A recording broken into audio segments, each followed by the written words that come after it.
you very much. Could you hear me, everyone? Yeah, I often find that's the case.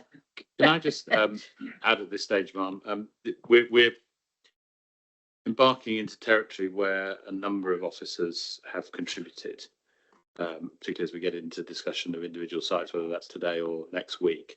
That means there'll be a little bit more chopping and changing of the team here, and that may have to happen in the middle of session. So if that does, apologies. Yeah, for a bit that's okay. Other people might be hot seating as well. Yeah. So that's perfectly understood. So the hearing session will be structured but informal discussion focusing on the matters that I indicate. Now, I just want to make very clear my approach to emission sites. They won't be dealt with in detail. I wouldn't expect them to be dealt with in detail. If those who have submitted representation to the effect that a site is unsound will be able to put their views to me at the relevant session if they've made a request to do so, and of course the council will have an opportunity to respond to that. Sites that have been put forward for inclusion in the plan but not selected for allocation are known informally as emission sites. It's not part of my role to examine the soundness of emission sites, and subject to the legal right to be heard, such sites will not normally be discussed in detail at any hearing session. So should the situation arise where additional sites are found to be needed for a number of different reasons, I'll look to the council in the first instance to decide which alternative sites should be brought forward for examination, and we'll deal with them in that way. Any procedural questions or points at this stage? I've got a few housekeeping matters, but hello. I'm sorry, I can't see your. Sorry. Hopefully. Yeah. Just a practical point. The local plan examination website's down Yes. at the moment. So just in terms of being able to access documents. Just going to go on to that. Oh, sorry. Yes. Yes. The website went down this morning. I've got the same problem. So Jill Taylor, the programme officer, is fixing that as we speak now. If it is the case that I need to access documents as well, I'm working electronically. So if it does become difficult for people, just bring it to my attention and we'll deal with it. It's working now.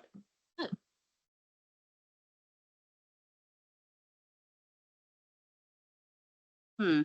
You just need to refresh it, Inspector.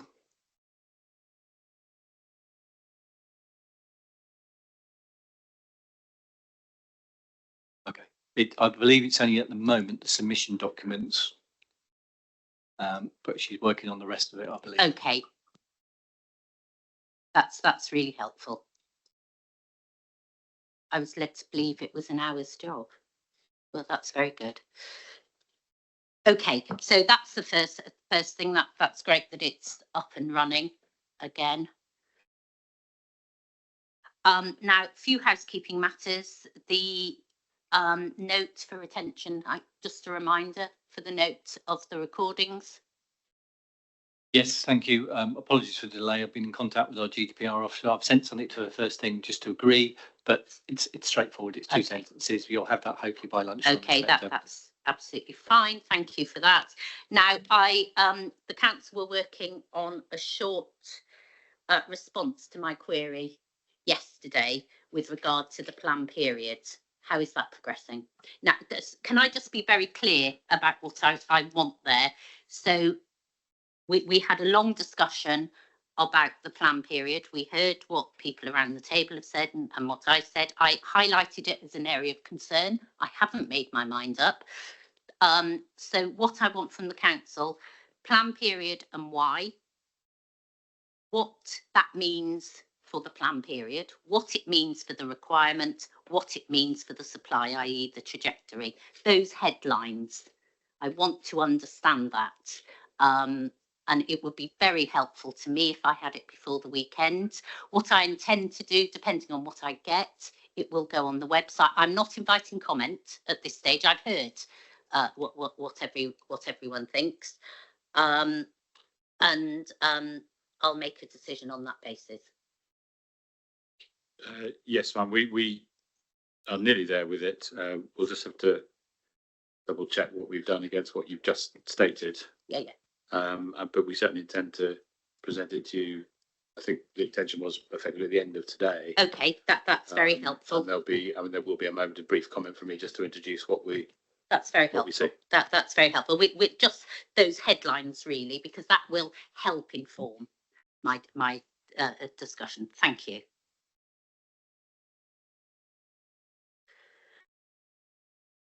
Just to give the heads up, I have visited some sites already, not all of them. What would be really helpful to me, some of them I can find very easily because they're big, and Kings Barton. Do you call it Barton Farm or Kings Barton? I see the sign Yeah. of Kings Barton. Both actually. It's Barton Farm is obviously the allocation in the adopted local plan. Oh, okay. Got renamed to Kings Barton, so it's an interchangeable word. But yes. So what would be helpful to me, the maps in the plan are actually quite good, and could you just give me a postcode for each one and the address, the address and the postcode? That would be really helpful, and if I've got any queries and any ones that I need to make special arrangements for, I'm thinking in particularly, what do you call it, SJB? Yeah, St John Moore barracks Barracks, site, yeah. I believe we've given the programme officer the contact details for there, because obviously it's a closed military site, but access Yeah. can be arranged for you. You have to be escorted around the site, but it can be arranged. And who would I be escorted by? You'll be escorted by basically military personnel and the maybe Anderson Young, but I've been on site before, and you have to be literally walk around with a couple of soldiers. Okay, just make sure, please, that it's nobody Yes. who is promoting the site or has anything to do with the examination. I'm happy with that. Any comments on that? Yeah. Okay. Or if there are any others that I haven't, I don't need to go on every site by any means, and I'll pick up any that I do, but any that you know of, if you can think, if there are any others where. I think it's probably Sir John Moore Barracks, because it's a closed military site. Exactly. Is the one that springs to mind. Exactly. Okay. Thank you for that.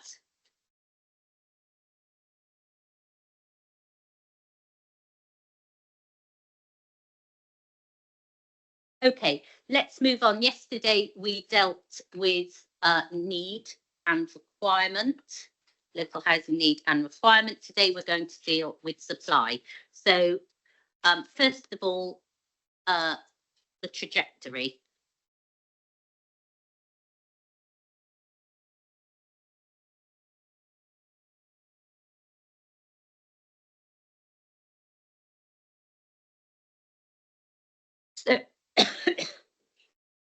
So first of all, you've proposed an MM because the council, the plan doesn't have a detailed trajectory at the moment. So could you just, could the council please just tell me, to put context, what is that MM doing? What would be helpful to me is to understand exactly what you're intending to put in the plan.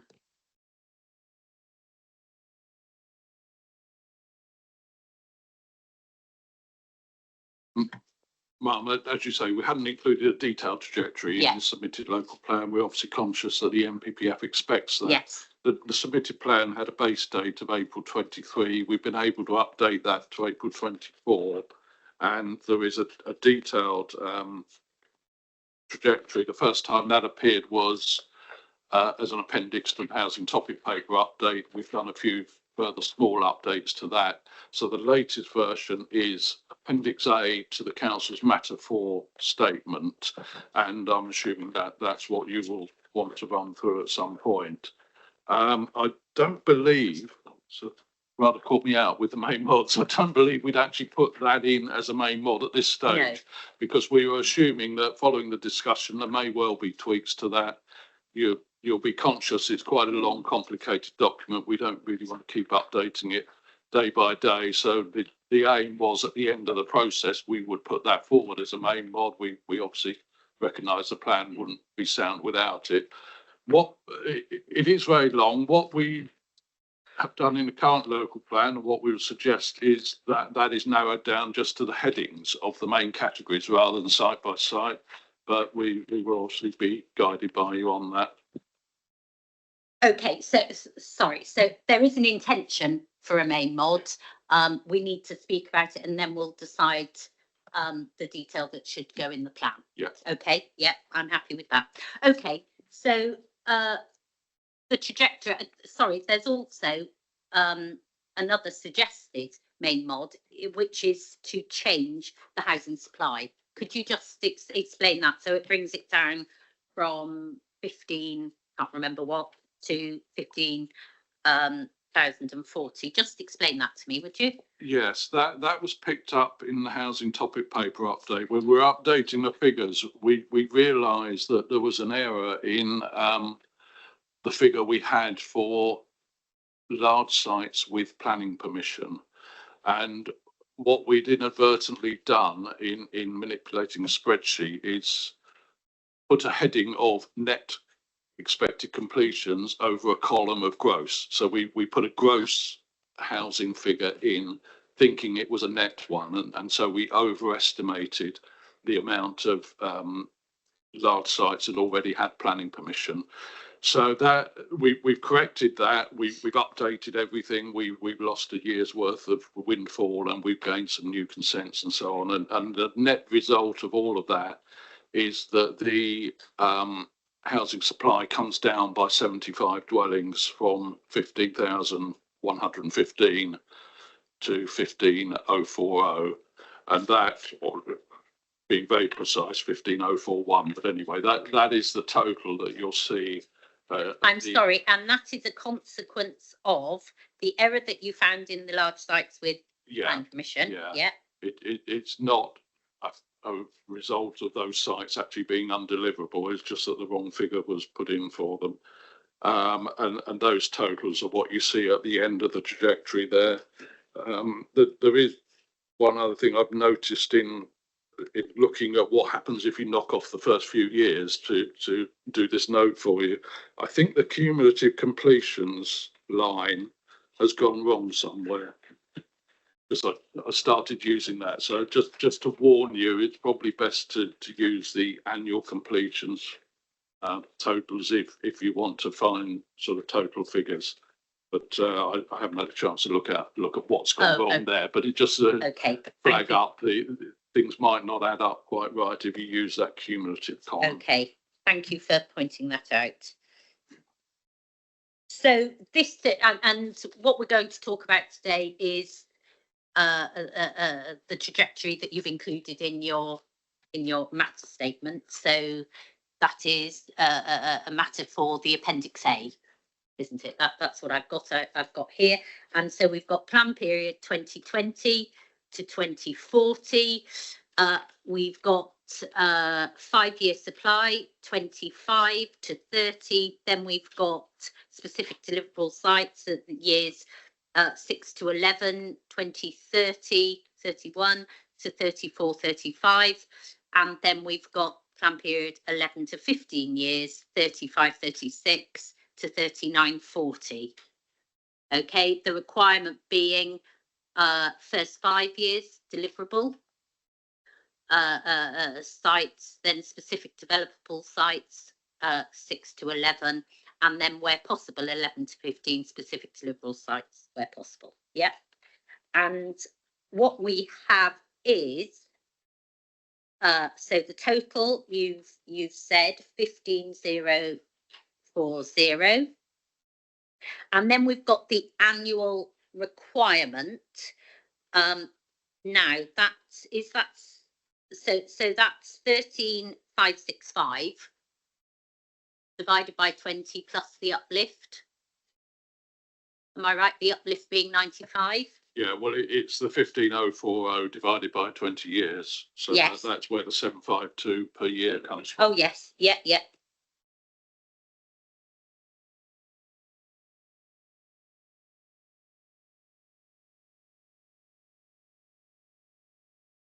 Sorry, say that again. It's what? So 572. 752, sorry. Yes, So you've 752. got 752 annual requirement if you annualise it every year, which is 13,565 divided by 20 plus the uplift. Have I got that wrong? yeah, no, that's right. Oh, yeah. All I was saying is that the 13,000 plus the uplift is the 15040 figure. Really, sorry. Yeah, got there. Yeah, okay. So understand that. Okay, and then what we've got number of sites, and what you've done, if you've categorised them A to J. And so completions, small sites, large sites with full planning permission, and existing local plan allocations with full planning permission. Try to divide things up into things that have or don't have full planning permission, that being one of the definitions of deliverable. Exactly. And some of those sites are within your 5-year, all of those sites actually are in your 5-year supply, aren't they? And that is because they've got full planning permission, and looking at the definition in the MPPF, they are deliverable unless there's clear evidence that they shouldn't be. Does anybody wish to say anything about that? So that's sites A to D. No, okay, I wasn't intending concentrating on that. Okay, and then we move to the categories that you call E, which is existing local plan strategic allocations, and then we've got H, local plan 24 allocations without plan permission, and this is where we get into the gritty stuff, isn't it? Because, and you know, one of the concerns with the plan that I'm hearing is, one, it relies on a good amount of completions. 2, it relies on brownfield sites. Those urban sites, they tend to be gnarly, they tend to have longer lead-in times. That's one concern. The other concern is the extant allocations, which have been in previous plans. They haven't come forward. Again, particularly those large Winchester sites, Station Approach, Central Winchester, they're complex sites, many ownerships, etc., etc. So, and I noticed that some of them are in your 5-year supply. So now it is a bit of a balance, because I don't want to go through, we're going to, some of these we'll be talking about in detail, and there may be other concerns as to why they won't come forward, but just for the purposes of the trajectory, we'll set the context for that. So in terms of existing local plan strategic allocations, of course, there are the big ones: Barton Farm, Newlands, North Whiteley. So you're saying that those are deliverable. So we go to para B, MPPF para B, don't we? So that says where a site has outline plan permission for major development, has been allocated in the development plan, it should only be considered deliverable where there is clear evidence of housing completions will begin in 5 years. And then we go to the PPG, which indicates the sort of evidence. It gives an indication of the sort of evidence that can justify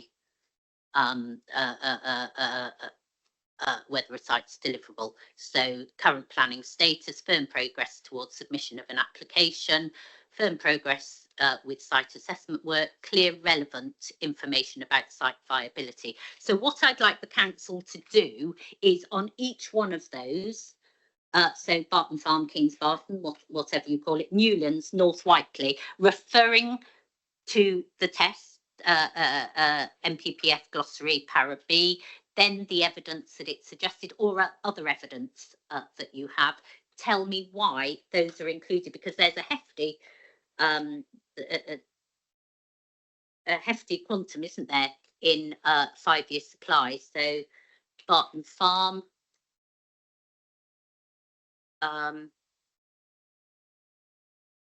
95 to 115 each year, so that's a total of 535. Newlands, 600 over 1,129, and then you've got North Whiteley, which is again nearly 2,000 out of just over 2,000. So please, could you just give me an indication there? I know that the history is complex, but what evidence are you relying on that those sites will come forward and will be delivering in the way that you're saying? So Barton Farm, that's anything from 95 to 115. Yeah, Mum, before we go through them one by one, can I just give a bit of general context? Yes. Briefly, which does pick up on that. And we will obviously, when we go around the table, hear all sorts of allegations about under delivery, slippage, our sites aren't going to come forward and so on. And I wanted to address that in broad terms, because stuff up front if I can. Certainly some sites have slipped, and these three are some of those. The existing local plan allocated them. The existing local plan does go up to 2031, of course. So, you know, but we accept that not all of these and some other sites will be developed by then and have flipped. And obviously, as we go through, we'll look at the reasons for that. But I did just want to point you to some evidence to assure you that there hasn't been a shortfall in the existing local plan. And that is in the Authority Monitoring Report appendices document. It's ED 03B. So it's the latest AMR, if I can call it that. It's table 3.7 on page 55 of that document. Now, I'm not able to turn that up, No, I don't think. you don't need to, Mum. No, if you can just... What that is basically the trajectory monitored on an annual basis for the existing local plan, and all I wanted to flag up from that really is the overall figures, and those are that the local plan requirement, this is the existing local plan, the last local plan if you like, was 12,500. That trajectory shows a supply of 13,713, which doesn't include communal sites. They would add at least another 686. So in total, the supply, because we haven't projected forward communal, is at least 14,300. And what do you mean by communal sites? It's student and older persons. Okay. Yeah. So the total supply is 14,399 up to 2031. And that's a 15% increase, or 15% above the local plan requirement to 12,500. That doesn't include any new sites in the local plan that we're now looking at. So I'm sorry, on the communal sites that you're suggesting that would bring forward about 600. Yeah, so yeah.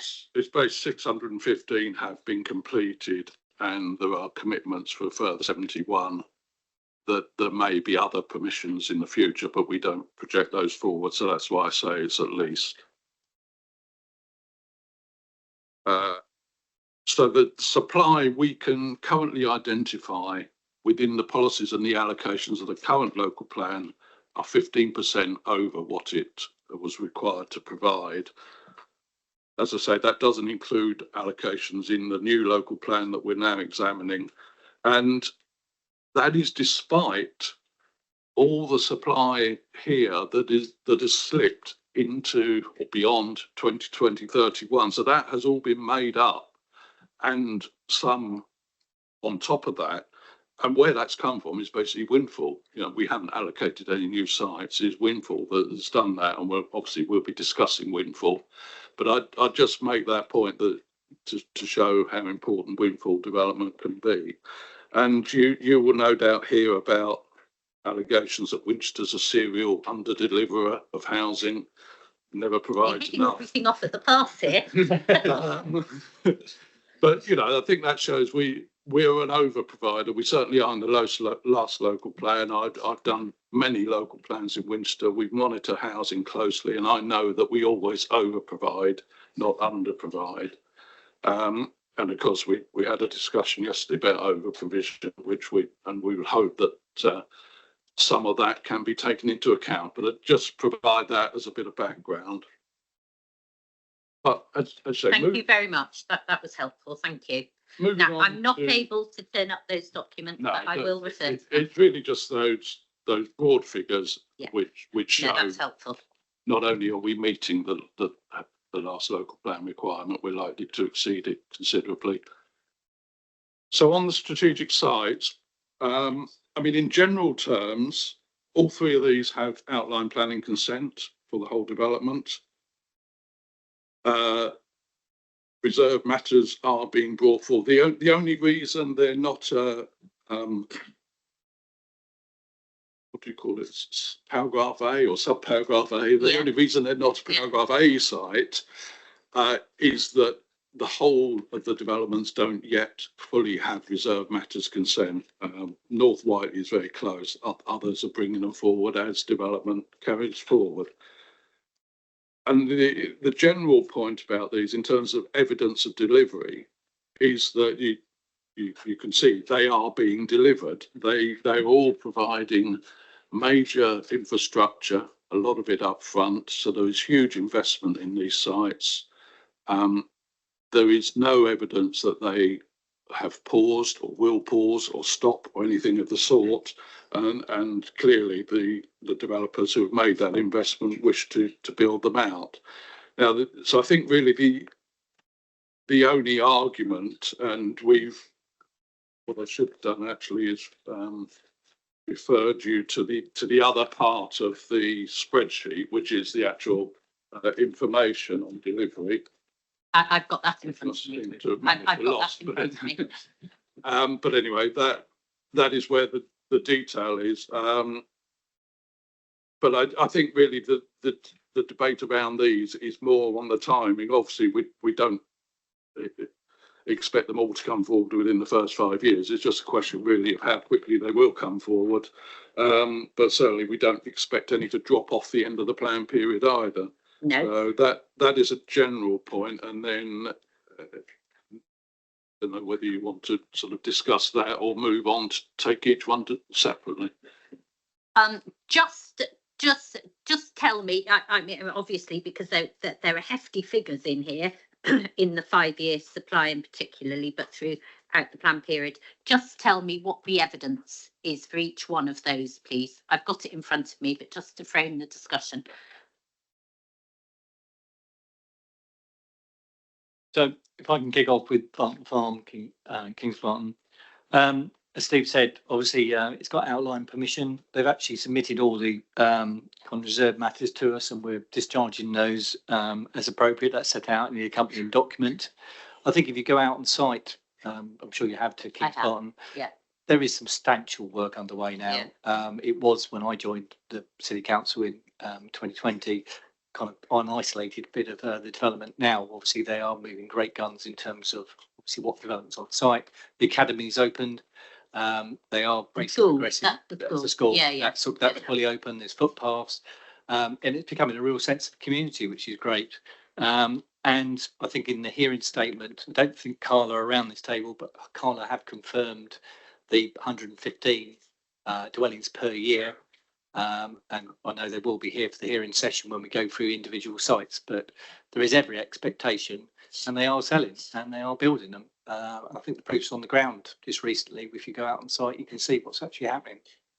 Okay, so these figures, these delivery figures are based on Carla intel, basically. That's correct, and I think that's in their hearing statement for when we talk about Winchester towns. I've certainly seen the 115, and they will be around the table to justify that figure. And, okay. And I don't see why they can't achieve that. Okay. Thank you for that. Let's move on to Newlands. Yes, ma'am. So that again is site where there is active development, a huge amount of investment in infrastructure, and you can see from the spreadsheet a long list of reserve matters that have been approved. The promoters of that site is a site that's owned by Granger PLC, and they are basically laying out the strategic infrastructure and then selling plots to house builders. They've submitted a site delivery statement as part of their representations, and that has a detailed breakdown of when each phase is expected. They do it more in terms of when they will sell it to a developer, and then when the house sales will be completed. So it's not quite completions, but certainly they are talking about in years 1 to 5. We've totted up the various phases. We make it 667 dwellings or completions. The trajectory adds up to 600. So we think we've taken quite a cautious estimate within 5 years, and clearly that site as a whole will finish well in advance of the end of the plan period. So it's not in danger, we think, of dropping off the end. So that is being very actively developed. Okay. I think there might be queries about whether the 120-year typically on average is realistic compared to recent completions. That site delivery statement by Granger addresses that and says that they are intending to pick up. And one thing we did notice, or I've noticed, I try and keep an eye on the reserve matters for all these 3 sites. And it appeared that during COVID and for a year or 2 afterwards, on probably all the sites, particularly Barton Farm and Newlands, the developers were focusing on getting in key infrastructure. So a lot of the reserve matters was for key infrastructure like green infrastructure, open spaces, community facilities and so on, as opposed to actual house building. But we are now starting to see a pickup in house building. Okay, and is that what you're saying accounts for the uplift in delivery now? That and the fact that Granger have said, well, we've taken a slightly more cautious estimate than what Granger have put in their delivery statement. Yes. That's good. Yeah, so that is one. Unlike Barton Farm, where you've only got Carla, they do sell plots to multiple developers. So you usually have 4 or 5 phases or plots on the go at any one time. Okay, and then SH2, that's North Whiteley, and that's where we've got nearly 2,000. Yes. It's anything from 350 to 225 within the 5-year period, and then we've got it delivering until 31, 32. Yeah. So that was the biggest of these areas. Actually, the last to come on stream. It took a long while because that is a site owned by a development consortium made up mostly of major house builders, and that took some time to get consent and sort out the legal agreements and so on. But now that is done, basically it's going mad. I mean, we've put estimates of 350, 300. The last few years have been 400 plus. So I think what's happening there is that the 5 or 6 house builders that are active at any one time are sort of all competing with each other to have products available, and that's resulting in very high completion levels, such that that's actually going to be the last to start and the first to finish. We set out in the schedule basically that everything apart from 2 phases have reserve matters consent. So technically, almost everything is a paragraph A site. It's really just a question of how quickly they're going to come forward, and the rate they're going at, they're not in danger of dropping off the end. And I think again we've made quite a cautious estimate. Okay, thank you for that. That's very helpful. Could I ask anybody around the table have any comment on that, please? Now, I don't want to get into any of the detail of the sites themselves, but just the delivery and their inclusion in the trajectory in the way that they have been. Alfred Holmes, please. Good morning, Mom. Can I just go back quickly to the summary of the trajectory? Because I think there's an error at the bottom in respect to The summary. the summary of the trajectory. We're just talking about the 15,040 dwellings. You'll note that the 15,040 is being listed for the completions and the requirement. You can't have the two as the same. The requirement is different. So the requirement should be 15,466 taken from table 2, which I think was the question you were asking, Mom. And which should be averaging 773 over the 20-year period. So what the council is doing is showing its completions and then judging itself against its completions in the cumulative on the bottom line, above or below cumulative requirement.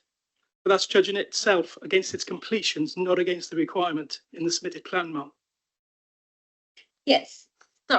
Sorry. It's so the requirement you've got down as 15, just over 15,000.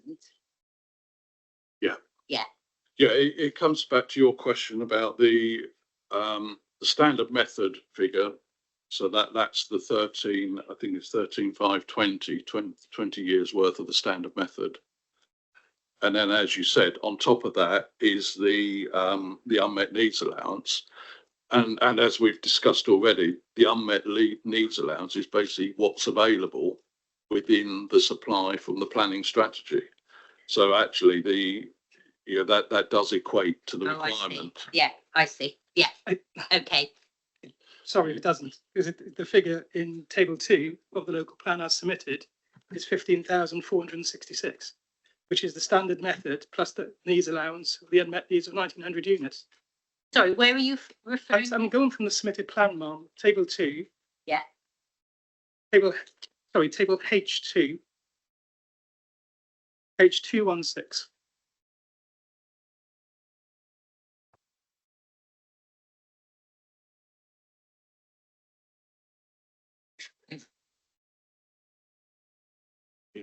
So firstly, Mum, that's a district figure, including the national. Sorry, I'm not. Oh, sorry. I'm not. Page 216. 216. Thank you.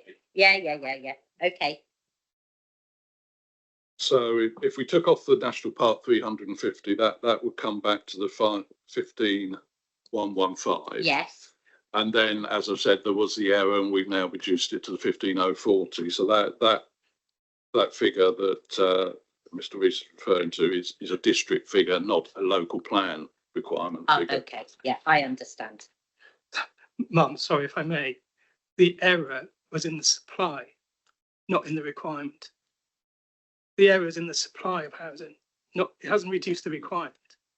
So one or two of these is either right or wrong. So we've got a table H2, the submitted plan, which doesn't correlate. See, as a general principle, you can't have a requirement that equals the level of housing that you're projecting to be completed. You compare one against the other, and they're two different figures. At the moment, we've got the exact figure in terms of what is projected to be completed and what is projected to be the requirement. They can't be the same. And you're saying that that's on the basis of the way in which you've calculated the requirement. Yeah, I mean, they're the same in table H2. The need on the left, the provision on the right, because the unmet need part of the requirement is derived from what's available. Now, I know people don't necessarily agree with that, but that's the way it's been done. And this table would need to be updated if the numbers will need to be updated when we get to the end of the process. I get that. I understand the point you're making, but don't want to rehearse what we said yesterday. So just two minor points on strategic sites. Newlands, and this maybe is something you pick up with the council or the promoters. Averaged over the last 4 years from the start of the plan period for Newlands, they've averaged 93 units per annum. But that's increasing now to 120 units per annum. So it's quite a significant jump over every year going forward. So the average of past completions is 93. So over that 5-year period, Ma'am, it's 135 extra units at Newlands compared to what they've been delivering and selling in the past 5 years. For Kings Barton, similar. Sorry, and the council is saying that they've explained that uplift. I'll take a view on it. Yeah, of course. I'm just giving you my view, Ma'am. Yeah. Kings Barton, similarly, it's gone up to 111 average over the next 5 years. They've averaged 88 over the past 5 in terms of the absorption rates on that site. And you hear that it's only Carla Homes. There's only one developer on that site, but you'll hear from Carla to justify why they think they can average at 111. I'm not going to talk about North Whiteley. It's a bit of a strange scenario in North Whiteley. A lot of the RPs are buying properties from the national house builders to put grant funding into their properties. So it's a slightly different housing market within North Whiteley compared to Newlands and Kings Barton. So you're just questioning the realisms of those projections. Yeah, those are my observations. No, thank you very much. I need to put my glasses on. I'm sorry. Good morning. Sorry, I'm sideways, isn't it? Again. No, that's fine. That's Richard fine. Henshaw, representing Bloor Homes. A little bit of what I was going to say has just been rehearsed, and just a little extra context in that. The Waterloo site, the Newland site, has been operational now for 10 years, primarily for 10 years. And over that period, it has averaged 94 dwellings per year. So we heard 5 years, 10 years, the same length of time. Barton Farm has been operating for 7 years, averaged 84 dwellings per annum. And again, it is one developer. And I have to emphasize that site is an absolute jewel of a site. It is the largest site in Winchester. It is a greenfield site, hard fought for by Carl. Yes, I know. Very hard fought for, because Winchester are generally not terribly supportive of developing on the edge of Winchester City. Because Winchester is such a glorious place. It's a beautiful place. It's well protected. And I understand that. My years in local government and in private sector, I understand the reasoning behind it. And I'd say with North Whiteley, again, we do have an outlier there. And interestingly, that Mr. Opachik picked up the point about COVID suppressing development. It didn't happen at North Whiteley. North Whiteley came on stream 2019-20 and straight away started delivering high numbers. That site had been sitting on the books since I was a baby planner.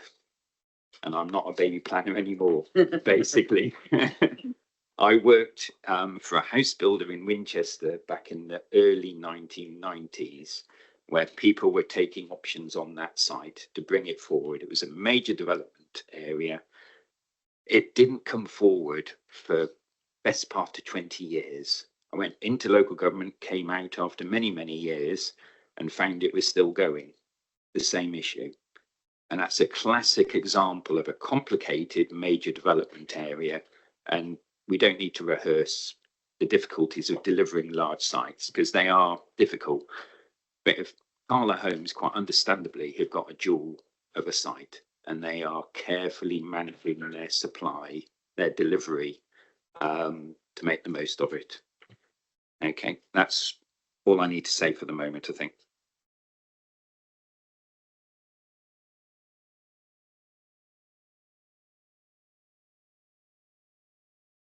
So are you questioning what Carla are saying in terms of their delivery? I have to question it, yes. Okay. And again, it's a consistent story that where people have sites allocated, they will quite commonly overestimate delivery. And I found that again when I worked in local government and was sitting on the other side of the table, dealing with issues that Mr. Opachik deals with. Developers were quite commonly friendly to the local authority in terms of what they were saying. And although they're not necessarily they're not lying, I would never accuse them of lying. They are probably over optimistic in what they anticipate. I understand what you're saying. Mm. Thank you, Mr. Henshaw. Mr. Young? Yeah, just on that point, I spent a significant part of my entire professional career arguing for Ivy Land Supply with the likes of Richard and Mr. Pycroft.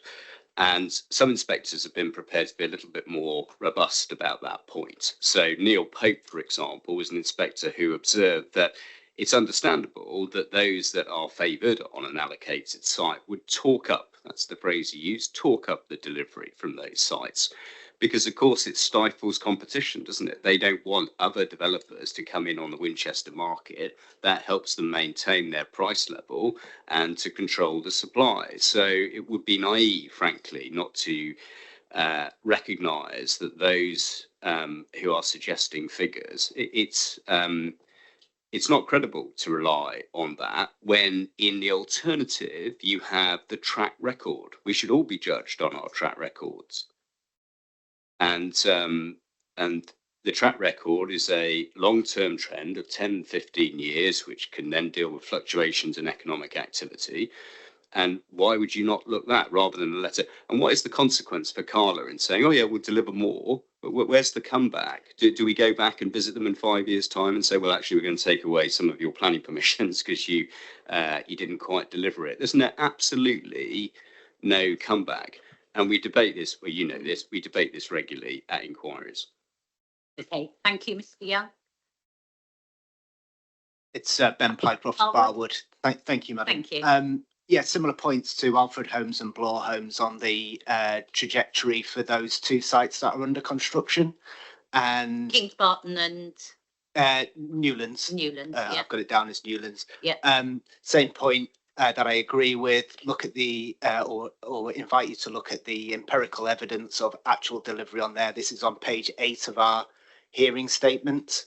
And also to note that this isn't just looking at the last couple of years. This is actually over Barton Farm from 2017 to 24, and Newlands from 2013 to 24. And the reason why that's relevant, of course, is heard what the council said about impacts of COVID, but those sorts of periods take into account the peaks and troughs in the market and how external factors might have affected that.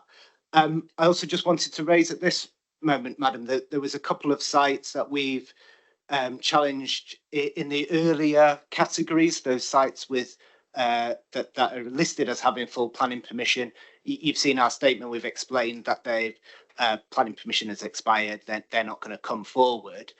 They're two small sites. This again is on page 8 of our hearing statement. It's the Chesil site and the Brymore House.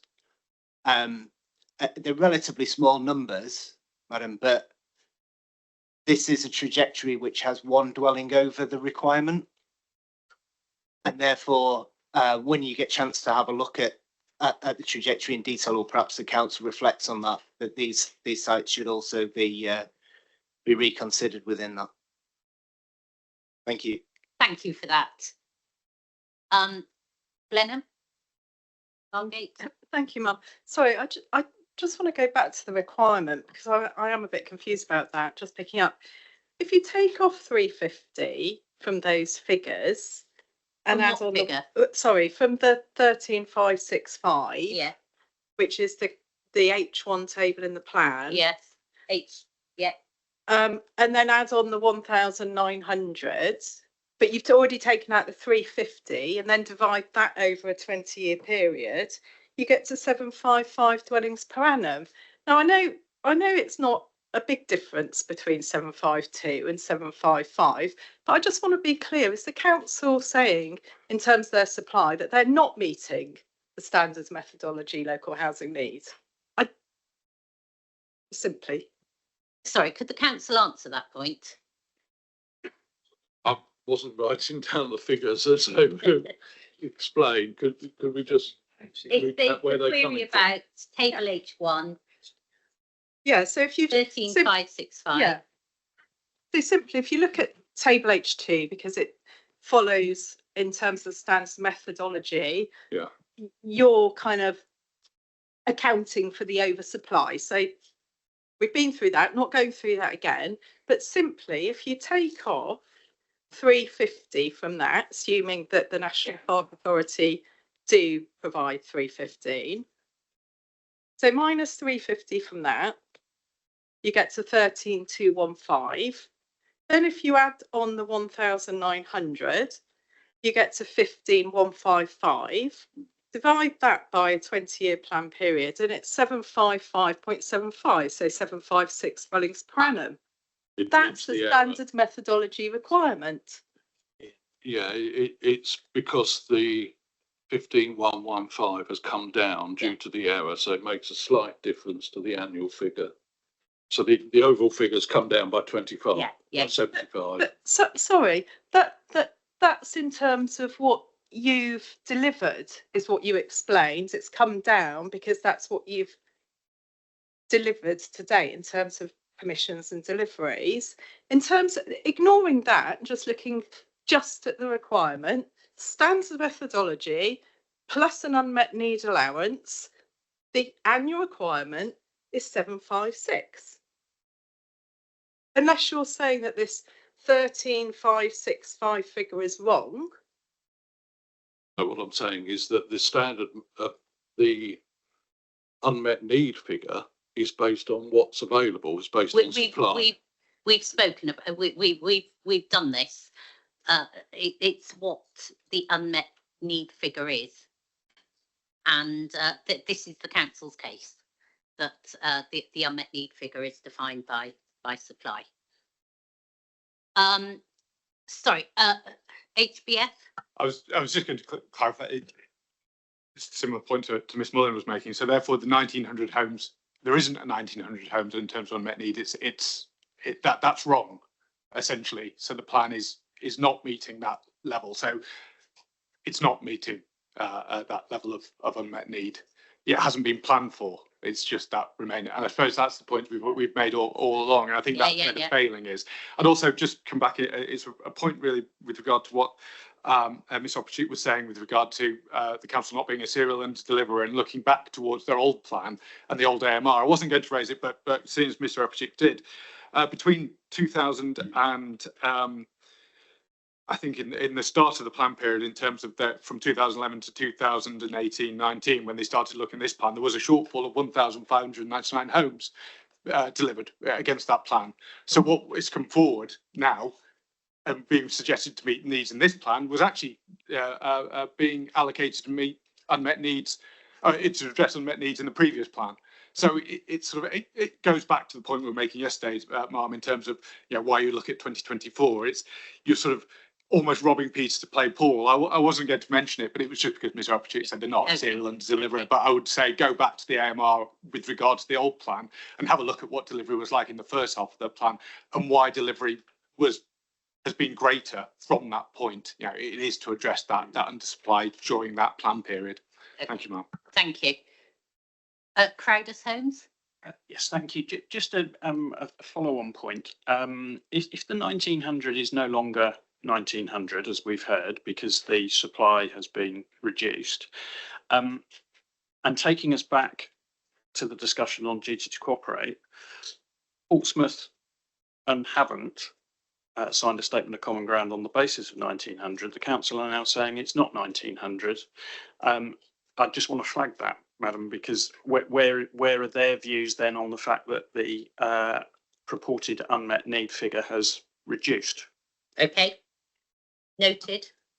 Well, just to respond very briefly, you've seen the statement of common ground. It explicitly envisages that 1,900 figure may come down as a result of what emerges during this examination. That's why it's expressed at the moment as a 70-30 split, to be reduced to an actual figure at the end of the examination. Okay, I don't want to go back to the discussion that we've had. I completely understand the views around the table. I just want to concentrate on the matter today. Okay. Just one very small point. It's picking up on the COVID point again. Just very quickly, I've just looked at the completions. You've just looked at the completions figures for Winchester City Council over the period 2020 through to 2023. Shows a major acceleration of delivery through that period overall during the COVID years. So I just want to make the point that COVID was not necessarily a dampener on delivery. Okay, thank you. Alfred Holmes? Well, having heard the discussion from Miss Mulliner, her maths is completely right. And it goes back to this point. You cannot have a supply figure and a requirement figure being the same number. Okay. Miss Mulliner went one stage further than I did, of course, which is correct. It's I'm sorry. Miss Mulliner went one stage further than I did, which is to take the National Park 350 off, which is correct. But it still comes to a different figure than what's in this document, and that is correct. Okay. Thank you. Understand. Council, 2 points that were made. The major acceleration, you're saying that COVID, in COVID, you know, you saw a downturn, but a lot of infrastructure was being laid out. I wasn't trying to use that as an excuse or an explanation of a downturn. I was just saying that what I noticed in the reserve matters coming forward was there's an emphasis on infrastructure as opposed to housing, but nevertheless, housing rates have stayed high. There is a useful table of housing completions on all these sites in the authority's monitoring report. It's the same reference I gave you for the trajectory, which was it was ED03B. It's table 4.2 on page 59. That shows development on each of these 3 sites since 2011. It also shows. I'm not turning that up. No, but... no. You do need to know though that the policy numbers are different, which might confuse you. So just if and when you do look at it, there's a column for policy SH2, which is Newlands, and SH3, which is North Whiteley, and W2, which is Barton Farm. You can see for yourself there what the completions do. At times they've been higher than our projections. More recently, some of them have been lower. I mean, the only general point I would make is, and I think on North, well,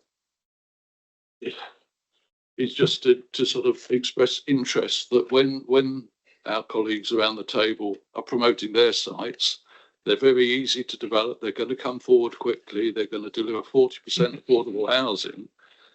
When these sites are actually being built, and we try and estimate how quickly, they're very difficult. There's all sorts of problems. I've heard that. So just make the point. Fully understood. Okay, I want to move on. Let's turn. You've got sites under what you call category H, and those are local plan allocations without planning permission. I don't want to go through every one, but let's tick off the big ones that make a significant difference. So Sir John Moore Barracks, that's the site just out, is it the Andover Road? Andover Road. The Andover Road. And what you have, that's brownfield, fairly complex site, and you've got 90 out of the 900 expected on that site. And of course, we're looking for the clear evidence. So you've got some within, you've got 90 within the 5-year supply. Justify that to me, please. Thank you. Yeah, so John Moore Barracks, we've been in complicated pre-app discussions with them for about a year now. They've done various consultation events, which is really good, kind of involving the community. We've agreed a concept master plan at Cabinet. They are coming forward with an outline application this year, basically the next couple of months. They will be round the table for obviously when we talk about the sites. They have built a new training facility at Pirbright, which is now open, and they want an exit strategy for when they exit these sites, which will be next year. It's still operational, isn't still it? Operational at the moment, but the Pirbright, the training facility, what they've done is they've consolidated the training facilities into one brand new kind of singing, dancing facility at Pirbright. So that has opened now, which is good. There was there's various people saying about obviously deliverability of it, but they are very keen to bring that site forward, and they want an exit strategy for when they exit the site next year. So in other words, they want planning permission in place before they exit the site.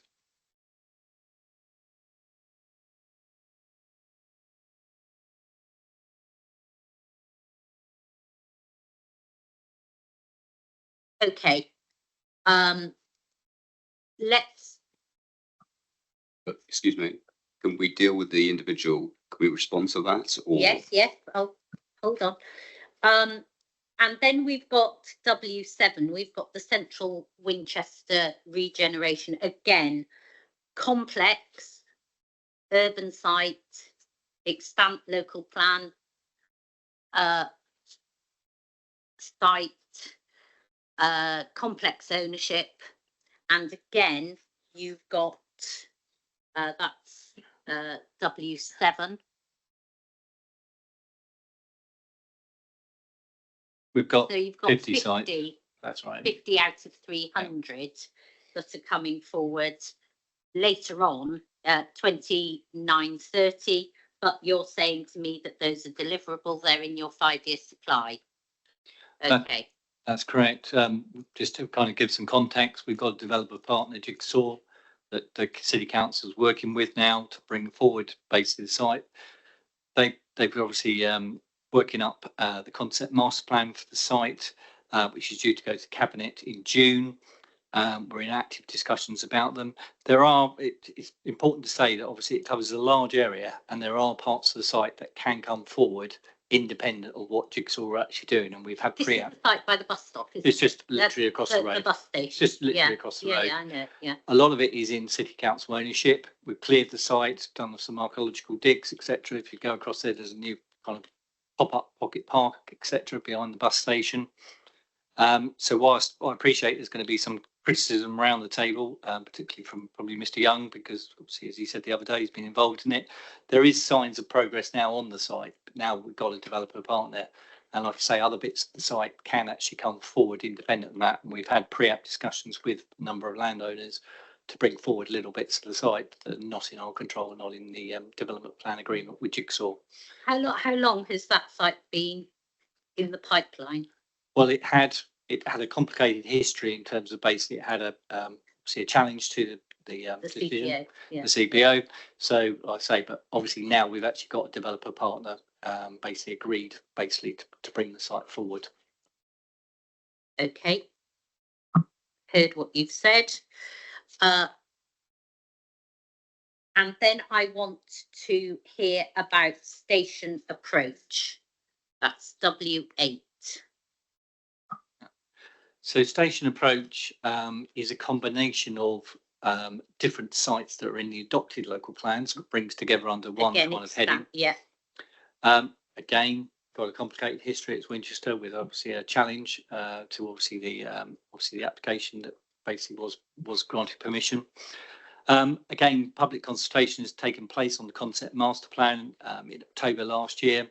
They're analysing the results, and again, they're basically going to come to obviously Cabinet with basically obviously improved concept master plan to bring that site forward. Again, part of that site's in our ownership to bring forward. We have obviously phased part of that site to come forward within the 5 years, and that's because basically there's one site called Carfax, which is basically if you go up there, inspector, there's kind of a car park. And that site can come forward basically independent of the other sites because they are kind of split between different sites. That's what I was coming back to. It's kind of an amalgamation of sites. Sorry, so Right. That's the 30, Yeah. isn't it? Sorry, I'm just 35. 35. 35. Yeah. So that 35, sorry, I just want to be clear, is Actually council owned site. it's the Carfax site, which is basically a majority of it is the car park. If you go up there to have a look, and that can come forward independent of the other sites. Obviously, that's what the concept master plan is doing. Is obviously making sure it's planned comprehensively, but it is an independent site. Okay, and for that site, if I can just go back to Central Winchester and Station Approach, of course, you're saying that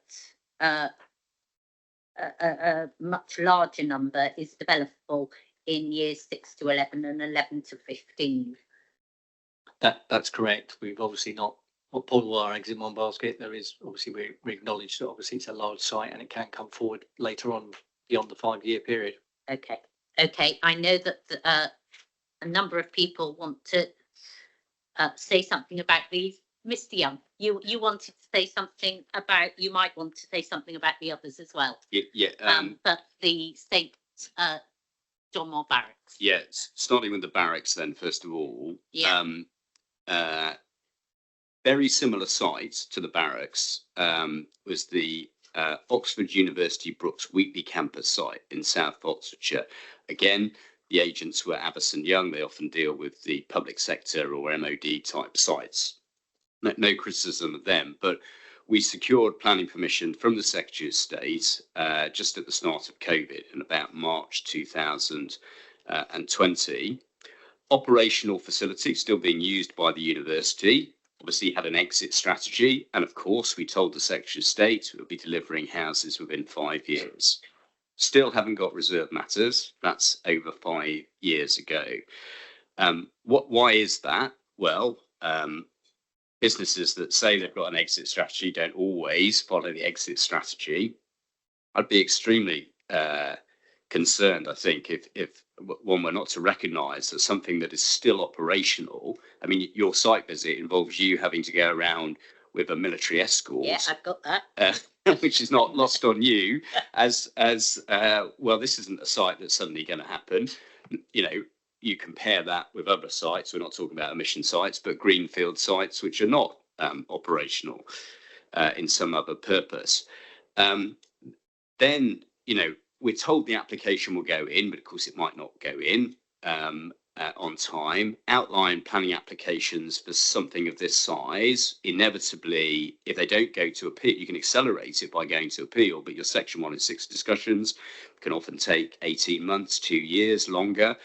In the case of Oxford Brookes, there were some land issues that involved the county council, so that involved further delay. But you get 3 years just to submit your reserve matters. Well, that was done just in time, but then there's been 2 years of discussion over the design because we've been told how detailed the design needs to be, and you only need to read this plan to realise they focused on the climate emergency rather than the housing emergency, and the plan is replete with endless references to higher standards. So there's probably a good couple of years, 3 years. Well, let's be generous. Let's say that there is a vacation in the next couple of years, then a planning application, discussions on Section 106, 3 years for the reserve matters. You've then got 2 years, obviously, by which to make a material commencement. In truth, it's probably completions on the site are probably 10 years away. And the gentleman said, you know, oh, well, the development industry always say, you know, it's very difficult on the sites that are in the 5 land supply, but it's all very easy on our sites. No, we don't. And absolutely, we do not. What is consistently said is that planning takes a long time. You only have to look at issues around water discharge at the moment, or all these issues. It takes a long time. What's unhelpful is the unrealistic approach. Now, the definition of deliverable was the subject of a court case, St Modwyn Homes, where I came second, I think it'd be fair to say, in the Court of Appeal.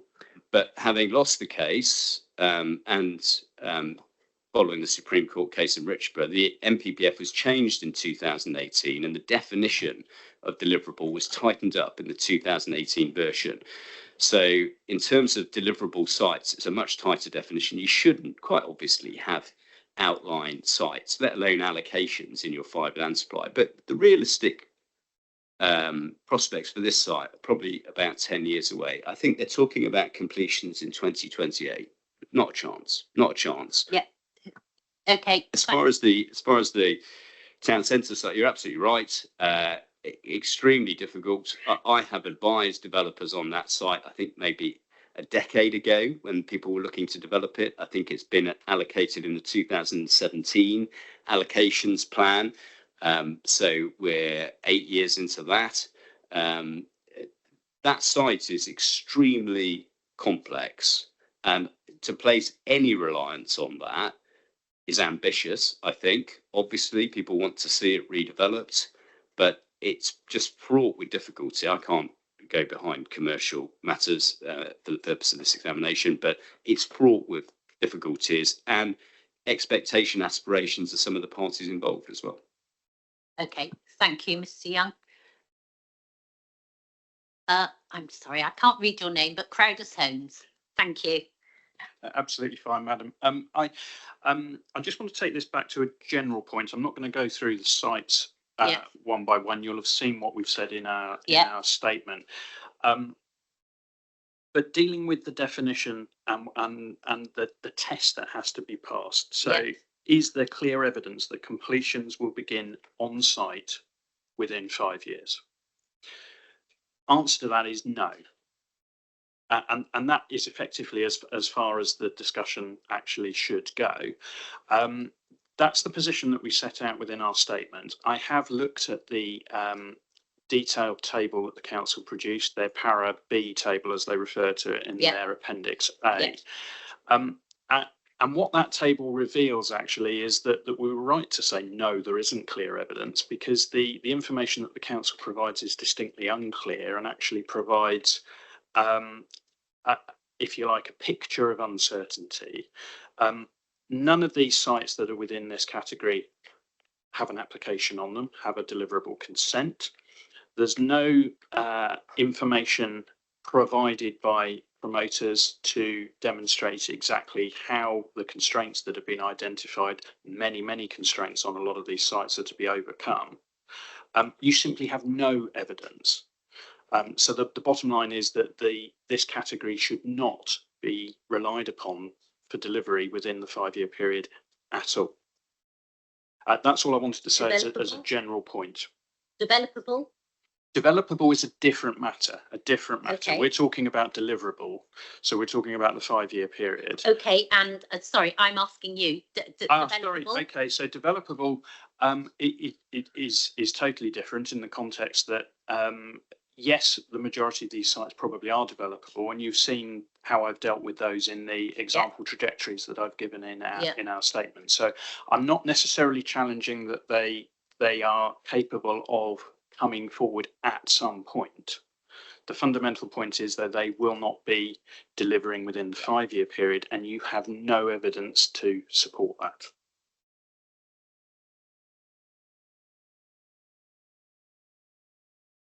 Thank you very much, Mr. Nee. Mr. Pycroft? Thank you, Madam. Yeah, I absolutely agree with what's been said about the definition of deliverable. The onus is on the council to provide clear evidence. From what I've seen in the topic paper last summer, the one at the beginning of this year, no clear evidence. We raised that in our matter, similar to Mr. Neem. We looked at the evidence that the council's put forward and the links that it's attached to its appendix. Madam, in my experience in the appeals process and other local planning inspectors, that what the council has produced falls significantly short of what would be expected to be considered as clear evidence for the inclusion of these sites within the 5-year period. Agree, they may well be developable. That's a different test. Clearly, when they're going to start, particularly the larger sites, if there is fall off at the end of the plan period, that will affect the plan period supply. But the particular concern is about this category of sites and the inclusion from the council of these sites in the 5-year housing land supply. And then just in terms of the specifics, we were told, I think on the regeneration area, well, we've included 50 because part of the site could come forward. No details as to which part of the site is expected to come forward or why in advance of the remainder of the site. Also reference to a development partner in Jigsaw. Madam, my understanding is that Jigsaw have actually been appointed for a couple of years now. There's not new evidence to now kickstart that site. It's clearly a difficult site to develop, as are large brownfield sites in not just Winchester, across the country. Yeah. Thank you. No, I get that point, and I've heard what people around the table are saying. Alfred Holmes, Thank you, Ma'am. if you Just, could take those three sites together. I'm just going to talk about one actually, Ma'am, Yeah, which is the okay. central Winchester regeneration area. You asked the question of Mr. Fox, when did this site first come? Yeah. And it was 1996. Yeah. So there was a study in 1996 which identified the potential of the Broadway Friarsgate area. I've given you a chronology in my hearing statement thereafter. I won't go through each point, but the first developer was then appointed in 2004. So we're 21 years since the first developer was identified. I'm not questioning the will of the council to bring this site forward. I live in Winchester. Nothing would give me more pleasure than to see that part of the city developed. But for a slightly different point from what you've heard, the type of site this is, it's going to be predominantly flatted development. And when you have a large urban regeneration flatted scheme, the time period from commencement to actually achieving occupations is extrapolated further because you haven't got individual dwelling houses. You have to build the structure and the apartments will come forward at the same time. So there's even a longer period of time where you have schemes like this from starting to actual first application as well. Thank you. Thank you very much, Mr. Rees. Okay, does the council want to respond? Just in very general terms, Mark, just to draw your attention back to the PPG and the kinds of evidence that is required, Which I have in front of me. which you have in front of Yeah, you. yeah. Firm progress being made towards the submission of an application, firm progress with site assessment work and so forth, and simply to observe that the kinds of contributions that we've heard from a number of participants have been, in my submission, grossly exaggerating the difficulties and timescales. It's Okay, I've read the evidence. I understand the concern. trying to draw parallels with other examples, which we haven't got details, is a wholly fallacious exercise. Okay. Sorry, do you mind if I come back on a couple Yes, of points? of course, Mr. Fox. I'm sorry. Just in terms of Sir John Moore Barracks, obviously the new training facility has been built and is now open. And in that regard, obviously the DII have a commitment to provide a capital receipt because obviously somebody's got to pay for this training facility. So they've got obviously a duty to provide a capital receipt for this site. So they're going to be keen to, obviously the government's going to be keen to get their money back. They have also said to us that they're providing basically a heads of terms for Section 106 agreements, and recognition that obviously that they are going to be some complicated issues to be addressed. So we're expecting that literally any week. There is no land issues. There is no third party. It is all owned by the DOI. So there is no other third party involved in the site. They have also undertaken extensive public consultation. This has been around since I've been working here for 5 years. And like I say, we've done extensive consultation with the public. So I don't see any reason why they will not bring forward that site. And in terms of obviously CWR, we have made, I expect Mr. Rees' comment about when it started, but since then, obviously the building's been demolished. There has been progress on site in terms of archaeological work and things like that. So yes, it has been a long time in the fruition, but there is progress on site. Yeah, I've read the evidence on that. I'll come to my own conclusion. Okay, thank you for that. I don't want to deal with every site, but I am particularly interested in a few. So if we can turn to Whiteley Green. Again, this is a brownfield site. And it's a previous allocation, is it not? And you have 30 dwellings, all to be deliverable. Could you just justify that, please, and refer to the definition and also the PPG? So that's a site which was occupied by a school, basically a temporary school site for Whiteley while it's been developed. And that school has been replaced by new provision in North Whiteley. So that site is vacant at the moment, but still owned by Hampshire County Council as Education Authority. It was originally allocated in the existing local plan for 70 dwellings when it was vacated as a school site, but Hampshire now want to retain part of it for special needs education use. So that's why the capacity has been reduced to 30. The county have produced basically a sales pack, a development brief for the site to make available once they put it on the market. That they haven't done that, they haven't released that yet, and they have asked for that to be confidential, but that does cover site master plan principle, development principles, that sort of thing. And that shows that the estimate of timing in the trajectory reflects the county's intentions for the sale of the site. Okay.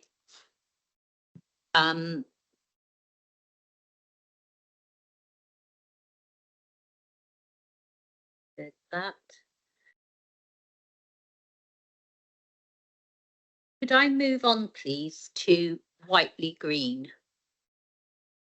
Sorry, we've just, sorry, I meant Bar End. I'm sorry, losing the plot here. Bar End. That's W9. That again is included in the 5-year supply. So that's 30. That's W9. Again, brownfield site. It's the same issue. It's the same Winchester issue. I should have dealt with it with the Winchester one. Yeah, so this is a site owned by Winchester City Council. We've got cabinet approval to sell that to McCarthy and Stone. And basically we've already had basically as part of the shortlisting. I was involved in the shortlisting of developers. A lot of interest for this site. And they're coming forward in next month basically with a pre-app and bring forward in. And to tell you the honest truth, it's probably going to be higher than 30 for the site. But they have promised basically a pre-app in the next literally month, 2 months, and come forward with an application. But like I say, it's sitting there at the moment. It's derelict. It's ready to go. There are no land use issues. It's a great site. It's as the entrance to the city centre, near the leisure centre. Great site for obviously to redevelopment and make a positive contribution. Okay. Does anybody have any query on that? I've read the evidence on these, so I don't need a great deal of help. The only other one I'm quite clear on the remaining NA1, the Dean, the remaining properties there. I don't need any help with that. Can I please move to Ravenswood? That's a site. We're down to the market towns and rural areas. So there are 200 within the plan period, and we've got 100 towards the end of. We've got 150 towards the end of the 5-year period. Could I ask the council to justify that in terms of the tests set out in para B and the sorts of evidence in the PPG, please? Sure. So Ravenswood site is a greenfield site on the edge of Knoll. Planning application was received in 2018, and it has delegated approval subject to section 106, and that's where it's at.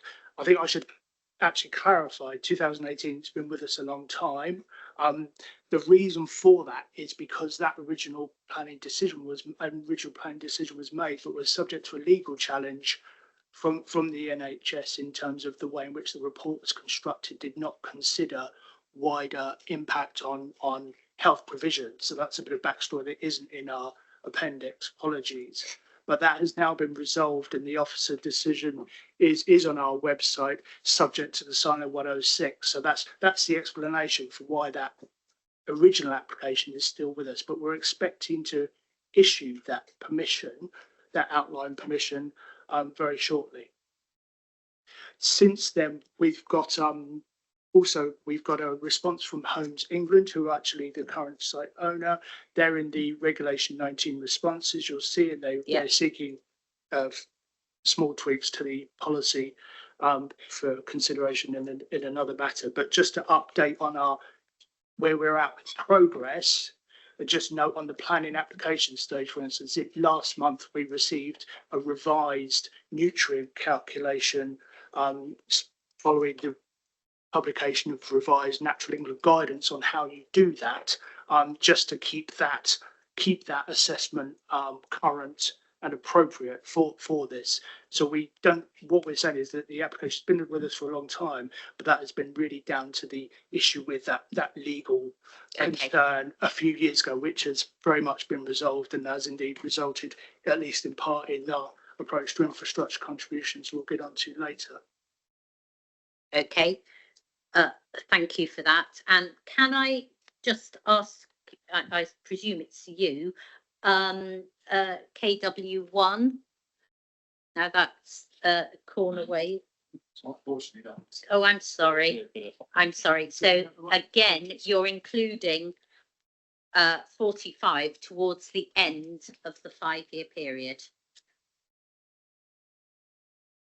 Yes, ma'am. That's another Hampshire County Council site for the children's home and old persons home, which is now vacant as well.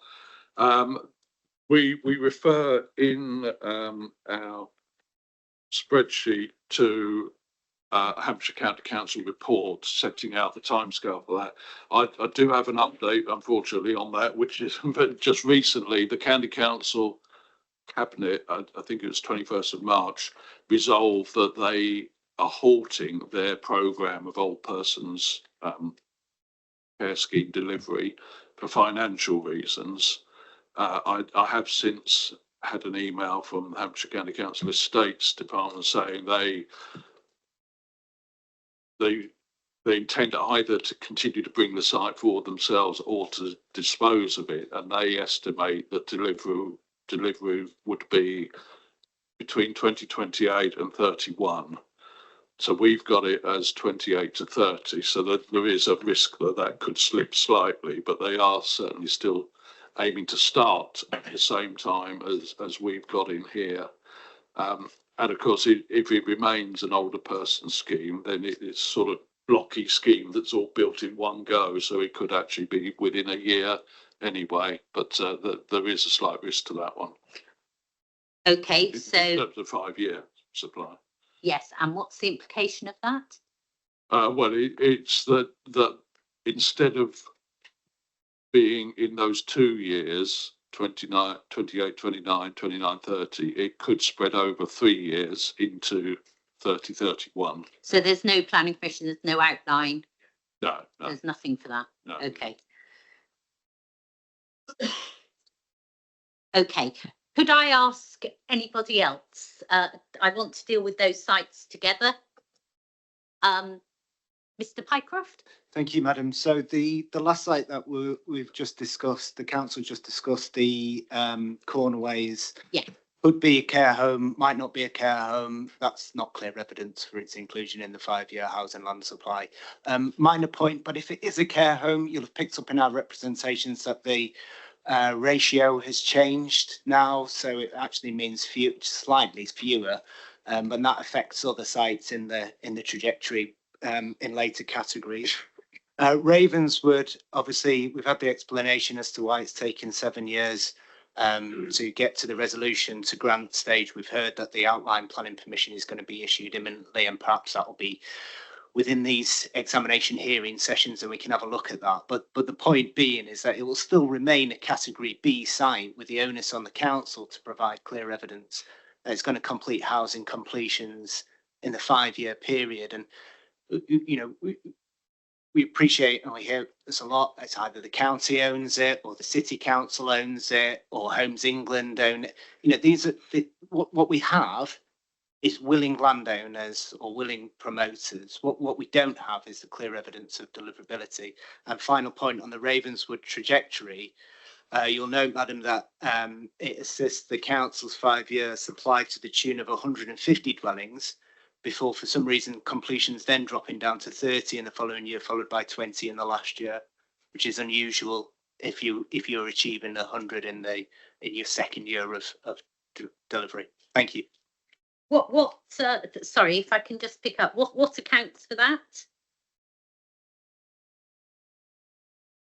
Ravenswood. Oh, I'm sorry.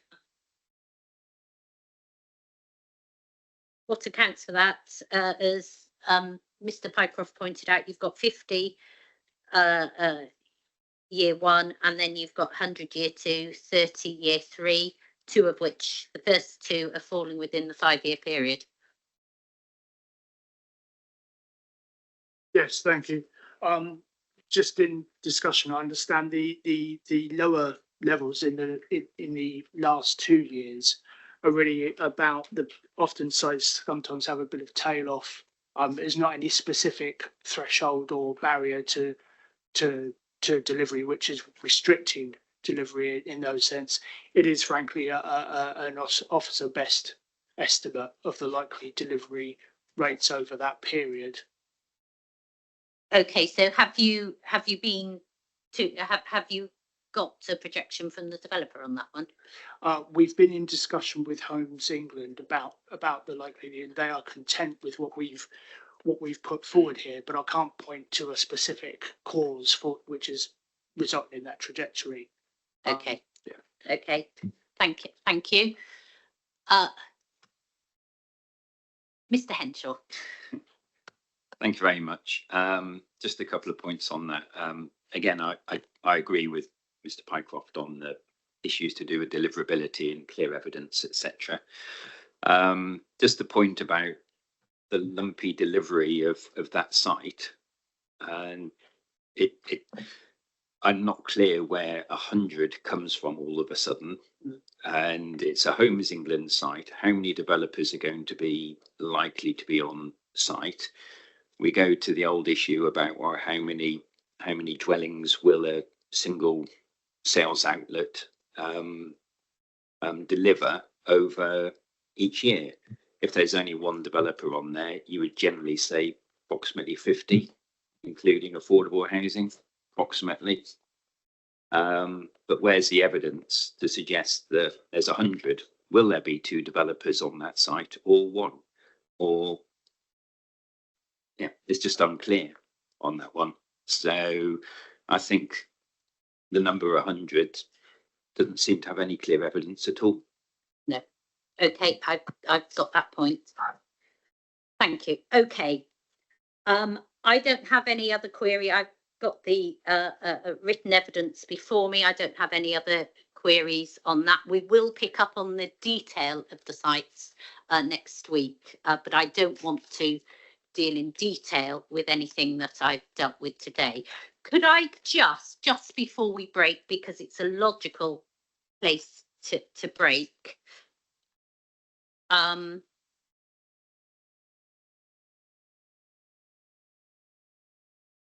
I won't. Sorry, it'll take too long. Okay, let's take a short break because we need to finish all our business this morning. If we just take quarter of an hour, we'll come back at 10 to. Thank you very much. It's now 10 to 12 and this hearing is open. Resumed, should I say. In terms of the trajectory, I don't want to deal with, I've heard lots about what people have said about the trajectory and whether a buffer should be included, etc. I can come to my own conclusion on that from what's already been said. So I want to move on to deal with windfall.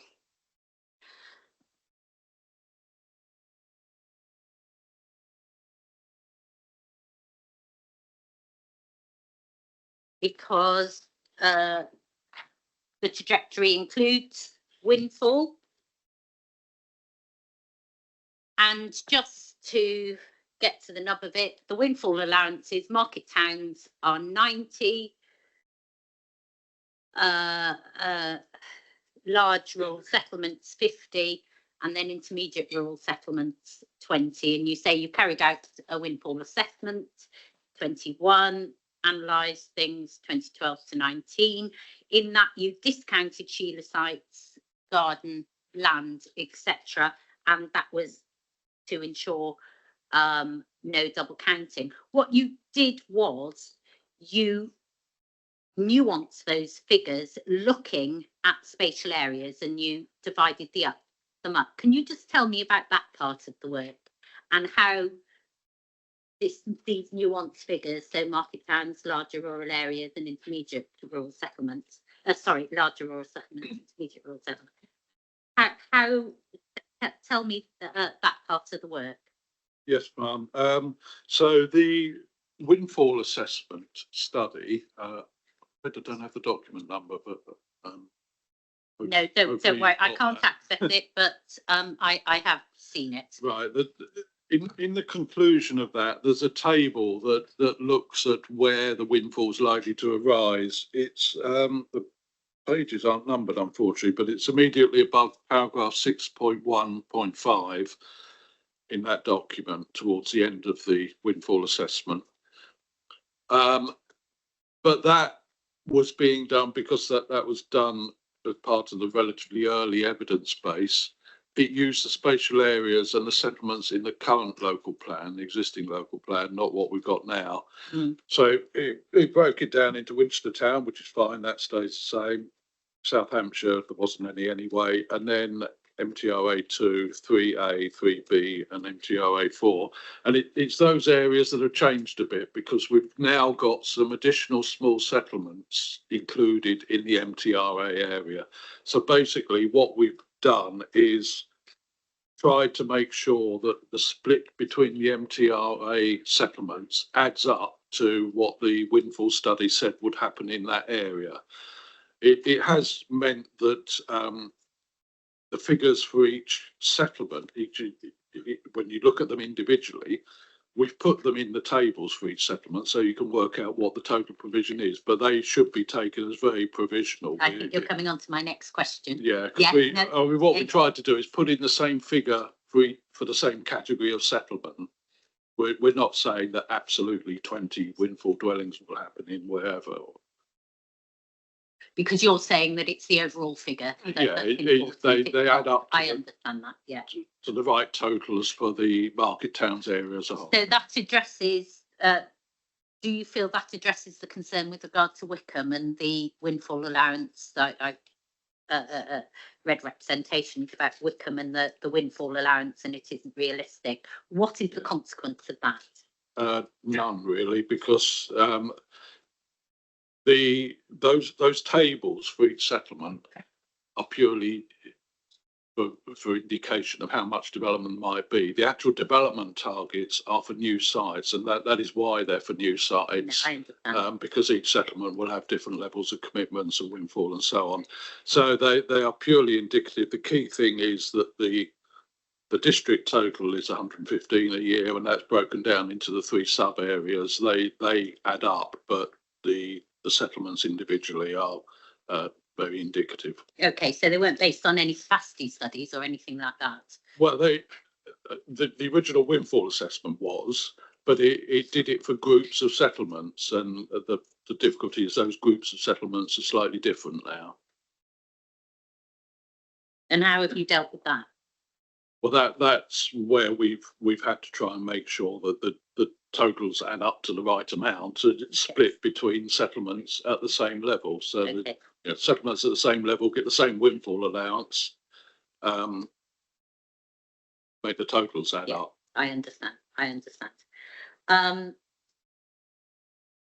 So to what you've done, sorry, let me just ask another question. So you've worked on past trends, that's the usual way of doing it.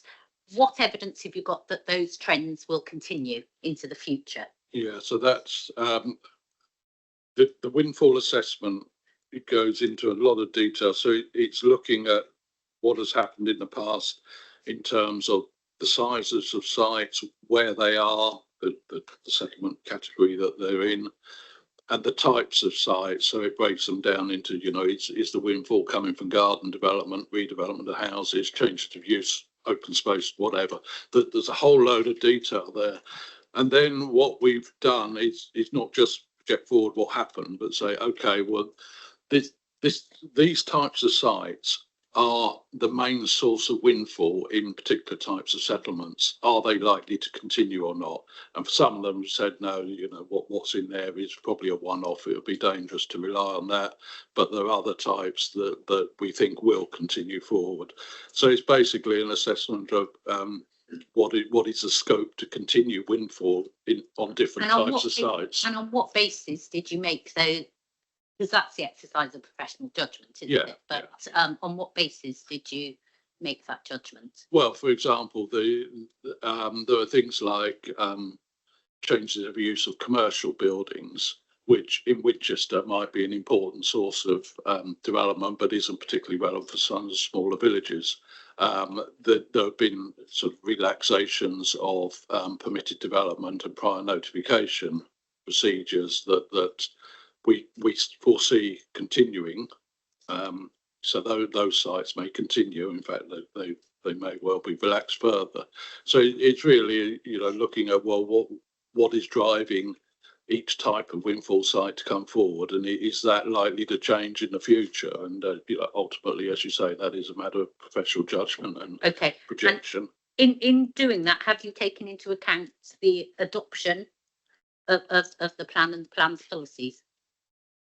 Yes. So one thing that one source that we don't include, and this is a sort of hangover from, I think it was very early MPPF and concerns about garden grabbing, when it said you may want to have policies that resist garden development.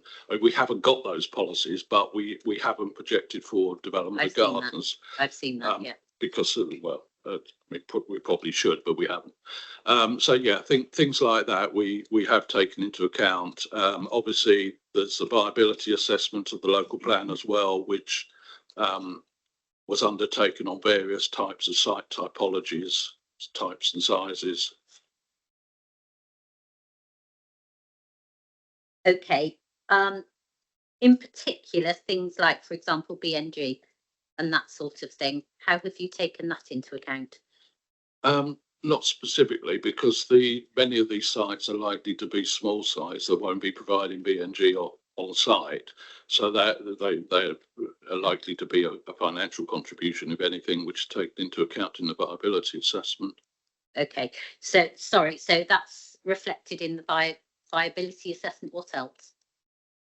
Well, that's where the viability implications are. So the things like, for example, BNG, I don't know, your policies with regard to nutrient neutrality, things like that. Yeah. Well, I mean, with all of those things, those developments will have to meet the new standards, and those new standards have been tested in terms of viability and realism. I think my colleague can talk about nutrients. Thank you, Inspector.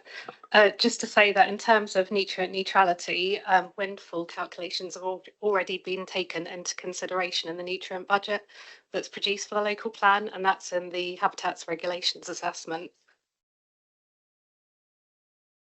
I'm sorry, so the windfall allowance already takes. Sorry, what did you say? The windfall allowance, nutrients is already taken account of in the windfall allowance in the habitats regulations assessment in the for the local plan nutrient budget. Okay, I understand. Thank you for that clarification. Okay, could I open it up to the table, please? Windfall. Now, please, I am going to insist now, but because I obviously want to get on to speak about H2. So please, one contribution from each party. Mr. Pycroft.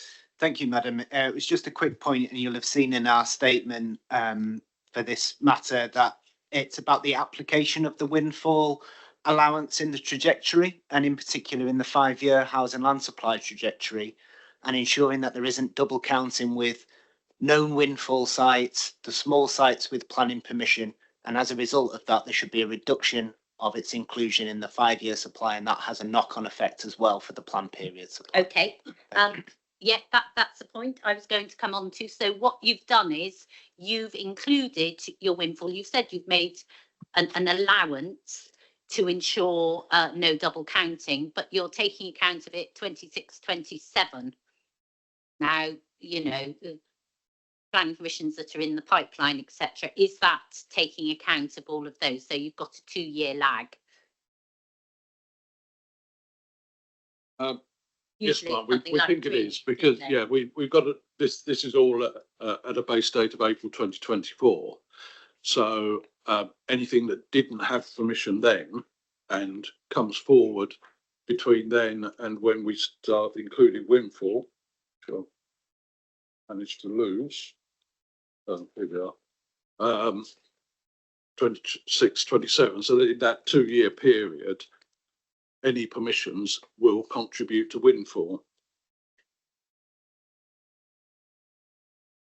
We have discounted or lost a year's worth of windfall. We originally started off assuming windfall over the last 15 years of the plan, but because of this sort of shorter distance between the base date and windfall starting, we have taken out a year, so we've now got 14 years worth of windfall.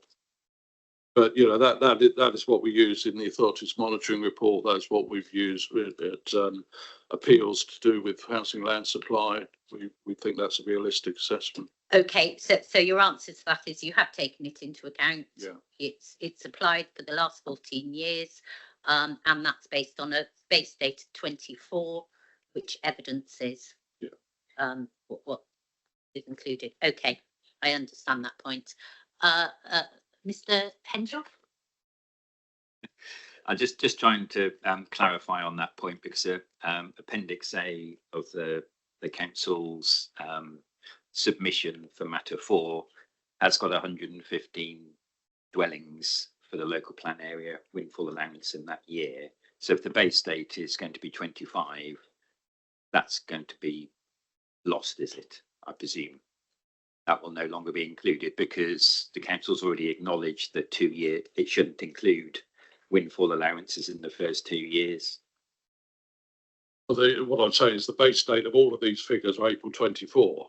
I know we're now later on than that, so there is a 2-year gap between that and when we first start counting windfall.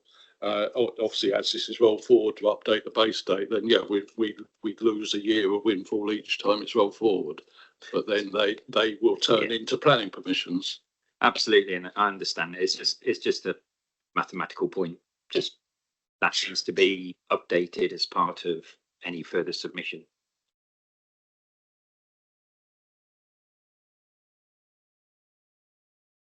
Okay, Mr. Neame?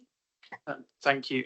Just a quick observation. I'm not going to go through what we've said in our statement, Madam. You've got that, but just looking at the council's Appendix A and bearing in mind those of us around the table don't necessarily accept the figures, but taking the council's figures. So the council says that they're going to deliver 1 dwelling more than they're required to over the plan period. So bearing that in mind, and bearing in mind that 1,610 dwellings are to be delivered from windfalls, I would say that the council strategy is at best fragile, and it's something for you to consider in determining whether the council has indeed met that compelling evidence test as required by the framework. And of course, that's a test for inclusion of windfalls across the plan period, not just the 5-year supply period. And then we come into the arguments that I've read about the inclusion of a buffer and the flexibility within it. Any other comments on that? Mr. Chip. I'll just respond very briefly to that. I do set out in the council's statement an update on what's happened to windfall since 2020, and you can see from that it's maintained at over 200 a year, which is what it averaged at the time of the windfall assessment.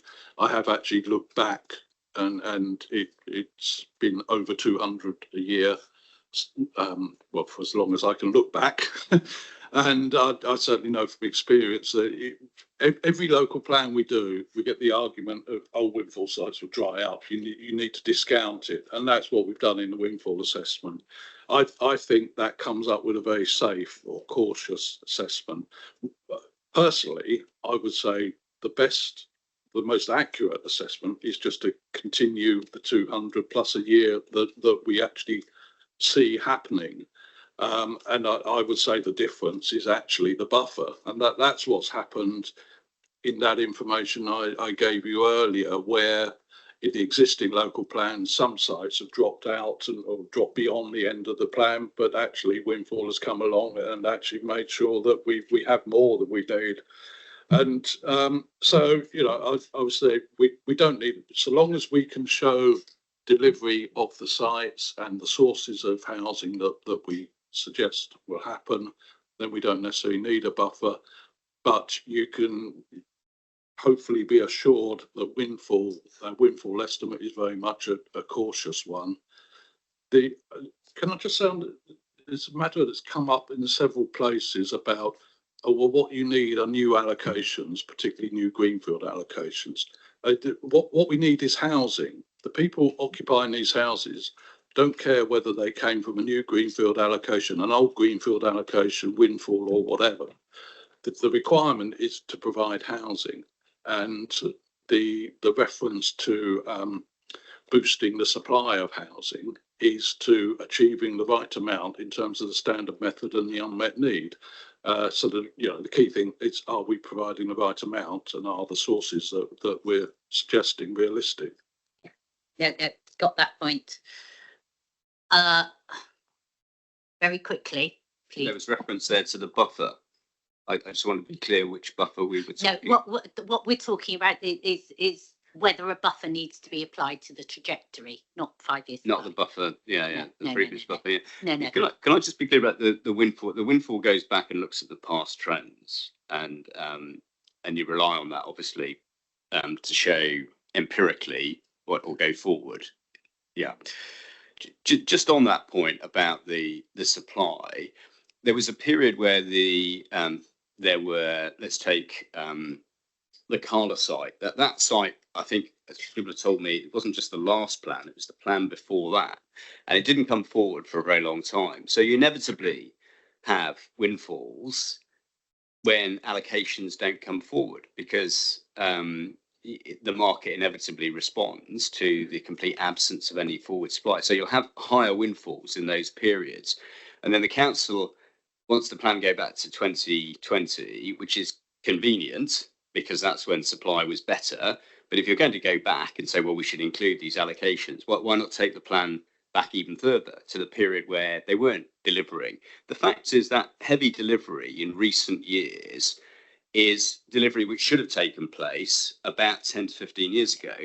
And that will impact on the windfalls because of the delay that you've had. It will inevitably impact on how many windfalls come forward, because without the allocations, everything's a windfall. It used to be in the MPPF that a windfall was defined as previously developed land, and we go back into the PPGs as well. But all that's gone. Anything that isn't allocated is now a windfall, and a lot of their windfall allowance will reflect the fact that there's been a complete stagnation on the allocations, which are all very, very late. And they certainly shouldn't be in this plan, and they certainly shouldn't be contributing to the housing delivery in this plan period. Okay, thank you, Mr. Young. Mr. Rees? Thank you, Mark. In terms of the sensitivity of the trajectory and whether any buffer should be applied, from the evidence this morning that Ms Mulliner and I have picked up, there's already a shortfall of 126 dwellings against what the council have set out. So it's even more important. Yeah, I've got that point. Mr. Pycroft, make a point very, very quickly, please. It is quick, madam, and it's just in response to the council saying, well, look, if you need a buffer, the windfall allowance in the past has been 200 per year, so we're cautious, it's modest, etc. In answer to your question before, of course, the council said, well, no, we looked at past trends and we said that certain sites were one-offs and we don't expect them to come forward, which is how we've arrived at our 115. It can either be one or the other. Thank you. Okay. Thank you for that. I want to move on from windfall, and I want to deal with H2. Now, H2 is a policy that holds back new greenfield site allocations until after 2030. And what you say is that that is to prioritise previously developed land, achieve a more even trajectory and level of development over the planned period. So I just want to get right to the nub of that. So I understand what you're saying about flattening out delivery, because you would have a peak 28, 29, wouldn't you? And it would fall off after that.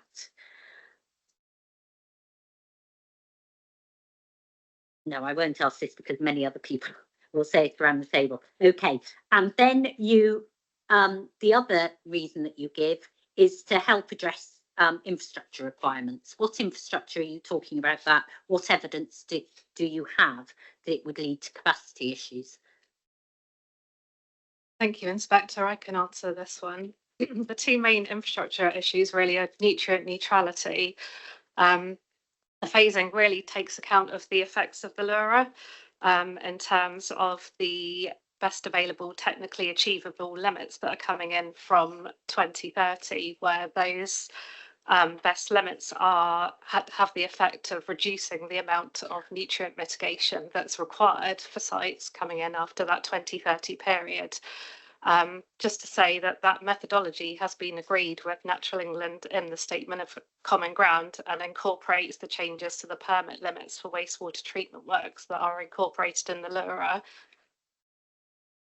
It also allows for strategic nutrient mitigation sites to come forward in the short to medium term and deliver further mitigation as set out in the nutrient neutrality topic paper, which states that there's £6.3 million that Push have obtained to deliver further sites in the short to medium term. So it will allow that progression of those strategic sites to come forward. In terms of electricity, we've also pointed. Sorry, what would be the implication, please? What would be the consequence if all these sites, or if the sites that you're proposing to allocate greenfield sites did come forward? It would have effect of that we would not meet the 5-year housing land supply. We've got a table that's stated in our Matter 4 statement that we would require further strategic nutrient mitigation that would not be available in the short term, and we'd roughly only have a 2.2 to 2.6 year supply. Could that be solved in another way? And these also will not be occupied either. I'm sorry, could you? I don't mind if two people do that. That's fine. If you don't mind. Yes, the important implication is obviously the properties can't be occupied if there is no solution basically available. Let's say we've made great progress with Push money in terms of council-owned schemes as well, bringing that forward. But obviously, there is a finite supply at the moment of nutrient mitigation, and obviously the district is obviously phosphorus and nutrient and nitrates. So obviously it's a double hit in terms of basic solutions, and phosphorus is more difficult to kind of address than nitrates. There's more nitrate drain platforms out there, but it's the phosphorus which is the tricky one. And as indicated, obviously the table that we've got, when we had the planning advisory meeting, we discussed this point at length about, is there any guidance about how much supply of nutrients should you have? And this has come up in Somerset examinations, things like that. Yeah. And her advice to us was really, basically, you should be really trying for at least about 5 years supply to show, obviously, deliverability of your plan. So obviously, it's an issue that is very much pertinent to obviously this district, particularly with the phosphorus issue and how you can solve that. Like I say, the good news is we are making substantial progress. We're quite fortunate as a city council that we own basically sewage treatment plants, which is quite unusual. Yeah. So we are upgrading those, and obviously they do provide other benefits in terms of obviously clean water for the rivers, etc. So there's kind of there's benefits as well as disadvantages. But okay, I'll let other people around the table who have said different things on that. Okay, so you're holding back greenfield sites, and you've explained why. What evidence have you got that would result in brownfield sites coming forward, so that it would be an effective mechanism? Well, I think obviously, like I say, the nutrients issue is a key one in terms of the availability of sites. We've got obviously a government priority to prioritise brownfield sites. which obviously we're trying to implement through that policy. And we haven't yet come on to it, but obviously there are key infrastructure issues which Emma can go through in terms of our discussions as part of the IDP, particularly around electricity. The tension is that government priority obviously is also to boost significantly supply of housing. What's your response to that? Well, they want both things, don't they? But yeah, it's the priority is obviously bringing forward brownfield sites, but Andrew may have something. Okay, sorry, I then want to go on. You said about infrastructure, other infrastructure and capacity issues. That's right, Inspector. We've the council have actively engaged with Scottish and Southern Electricity in relation to the spatial strategy and the plan as a whole. And the IDP, the Infrastructure Delivery Plan, states in page 39 that further infrastructure could be required if demands exceed more than 1,000 kilovolts per amps. For example, we might need new transformers, etc. But I think the main thing to point out for that is that the IDP is part of an iterative process, and Scottish and Southern Energy have SSE have had no objection to the plan throughout the process, and the council are continuing to engage with them as part of the iterative process of undertaking the IDP. If I could just add to that, SSEN are doing major upgrades across the country. And National Grid, you'll see, based on a massive recruitment drive at the moment to basically enable that. The major improvements they're doing are 2030, which basically actually is in line with basically the phasing policy. So our power comes in through basically, I think it's nurse links, and obviously, like I say, there's consequential impacts in terms of when you can get the say materials to upgrade substations and things like that, and what you can actually do. But they're on the case, very active. We've had good discussions with them, but like I say, their intel from what we got from them is 2030, they will be in a lot better position than they are now. Now, obviously, that has implications in terms of obviously energy use, and obviously, you know, that's hence why we'll come on to it. The carbon neutrality, we're trying to obviously promote more energy efficient homes, etc., to help ease that problem rather than create additional demands on the network. Okay, thank you. I'm going to open it up to people around the table now. Please, on this point, I know a lot of you wish to put points. I've read all the evidence. Please be focused in your responses. Could I turn to Mr. Brent, please? Thank you, Mark. I think it's starting off with the, I suppose, paragraph 60 in terms of boosting the supply of housing. Yeah. I think that is the principal aim, one of the principal aims of the NPPF. And the council talk about the conflict in terms of bringing forward previous developed land. I think there isn't really a conflict there. Looking at the delivery of PDL, and I think the council referenced paragraph 123 of the NPPF. I think that's with regard to plan making in terms of ensuring that you maximise the use of PDL within your site, within your plan, but it doesn't mean then that you prioritise PDL once you've gone through that process. If you need greenfield land to deliver your plan, there is no then need to then prioritise delivery of that within your plan itself. I think there is a need there. I think we look at it in terms of paragraph 123 in terms of making as much use of previous developed brownfield land as possible. That's not saying prioritise that once you've had it. It says make sure that you actually use that and you're not using greenfield land when there is sufficient brownfield land available. So I think I don't think there's tension necessarily there with regard to using greenfield sites to boost your supply of housing earlier in the plan period. I think that's a logical and sensible way to go, especially given what we've heard before in terms of the council has clearly having difficulties ensuring that those PDL sites come forward quickly. And actually, what we do want to see is the boost to that supply. So I think that's a point worth remembering. I think you've raised a point I mentioned in my statements, Ma'am, about will it be effective in terms of bringing forward those PDL sites? I don't think it will. In terms of just by not allowing those sites to come forward, won't mean that the PDL sites will come forward. I don't think that's a logical argument, Ma'am. And finally, I think is in terms of the infrastructure. I think if there are infrastructure issues, I think that is something to be addressed through the plan making, through the planning application process, ensuring that those sites, if they can come forward and address those infrastructure needs of neutrality, then there shouldn't be any need to stop those coming forward. That should be addressed through the planning application and through consideration of those planning applications within that 5 years. It doesn't necessarily need to be a phasing of those sites. It can be done by the council and by the applicant as those sites are put forward for application, and that's I would say the logical point at which that should be considered. So I think those are the 3 points that I'd like to make, Mark. Thank you very much, Mr. Brent. Mr. Young? Yeah, first thing, there is no sequential test, and that's what this is. It's sequentially holding back sites. We tried that in 2000 and it was abandoned in 2005. So you shouldn't have any sequential test issue like that. Secondly, on the issue of the infrastructure, well, the explanation just reads like the council's explanation at Horsham, which has just been rejected. Different issue, but imagining that the public sector are the only ones with the answer. Private sector developers come forward with solutions all the time to nutrients and phosphate issues. I often have to advise on the veracity of them. Sometimes I advise jointly to Dorset and a developer at the same time. There are plenty of solutions. That's not a reason to stop the development industry bringing forward sites.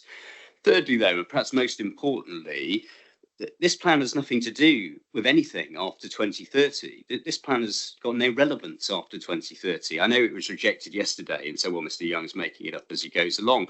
But the fact is, whether they like it or not, this council will have to deal with 1,157, I think 17, I said.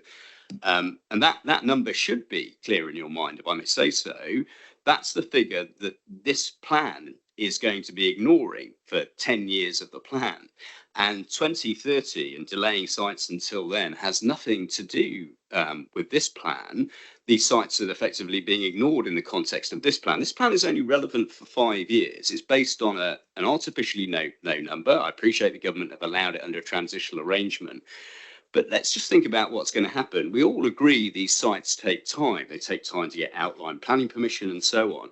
This authority should be ramping up delivery now to get ready for that figure. I mean, we'll see whether the 1900 features in 2030 as part of an unmet need from elsewhere, or whether in fact it is sort of subsumed into the figure in this plan, subsumed into what the council is saying is a figure closer to 1,170. The reality is this site should be absolutely packed full of safeguarded land, reserve sites, and sites being released now, which then start to deliver homes in 2030, not hold them back and don't grant them planning permission until 2030. None of that makes any sense at all.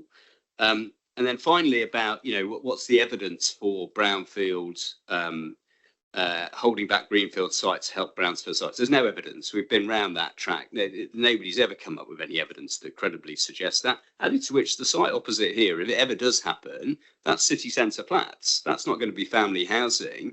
You need all of the types of housing to come forward so that you're meeting all sections of the community.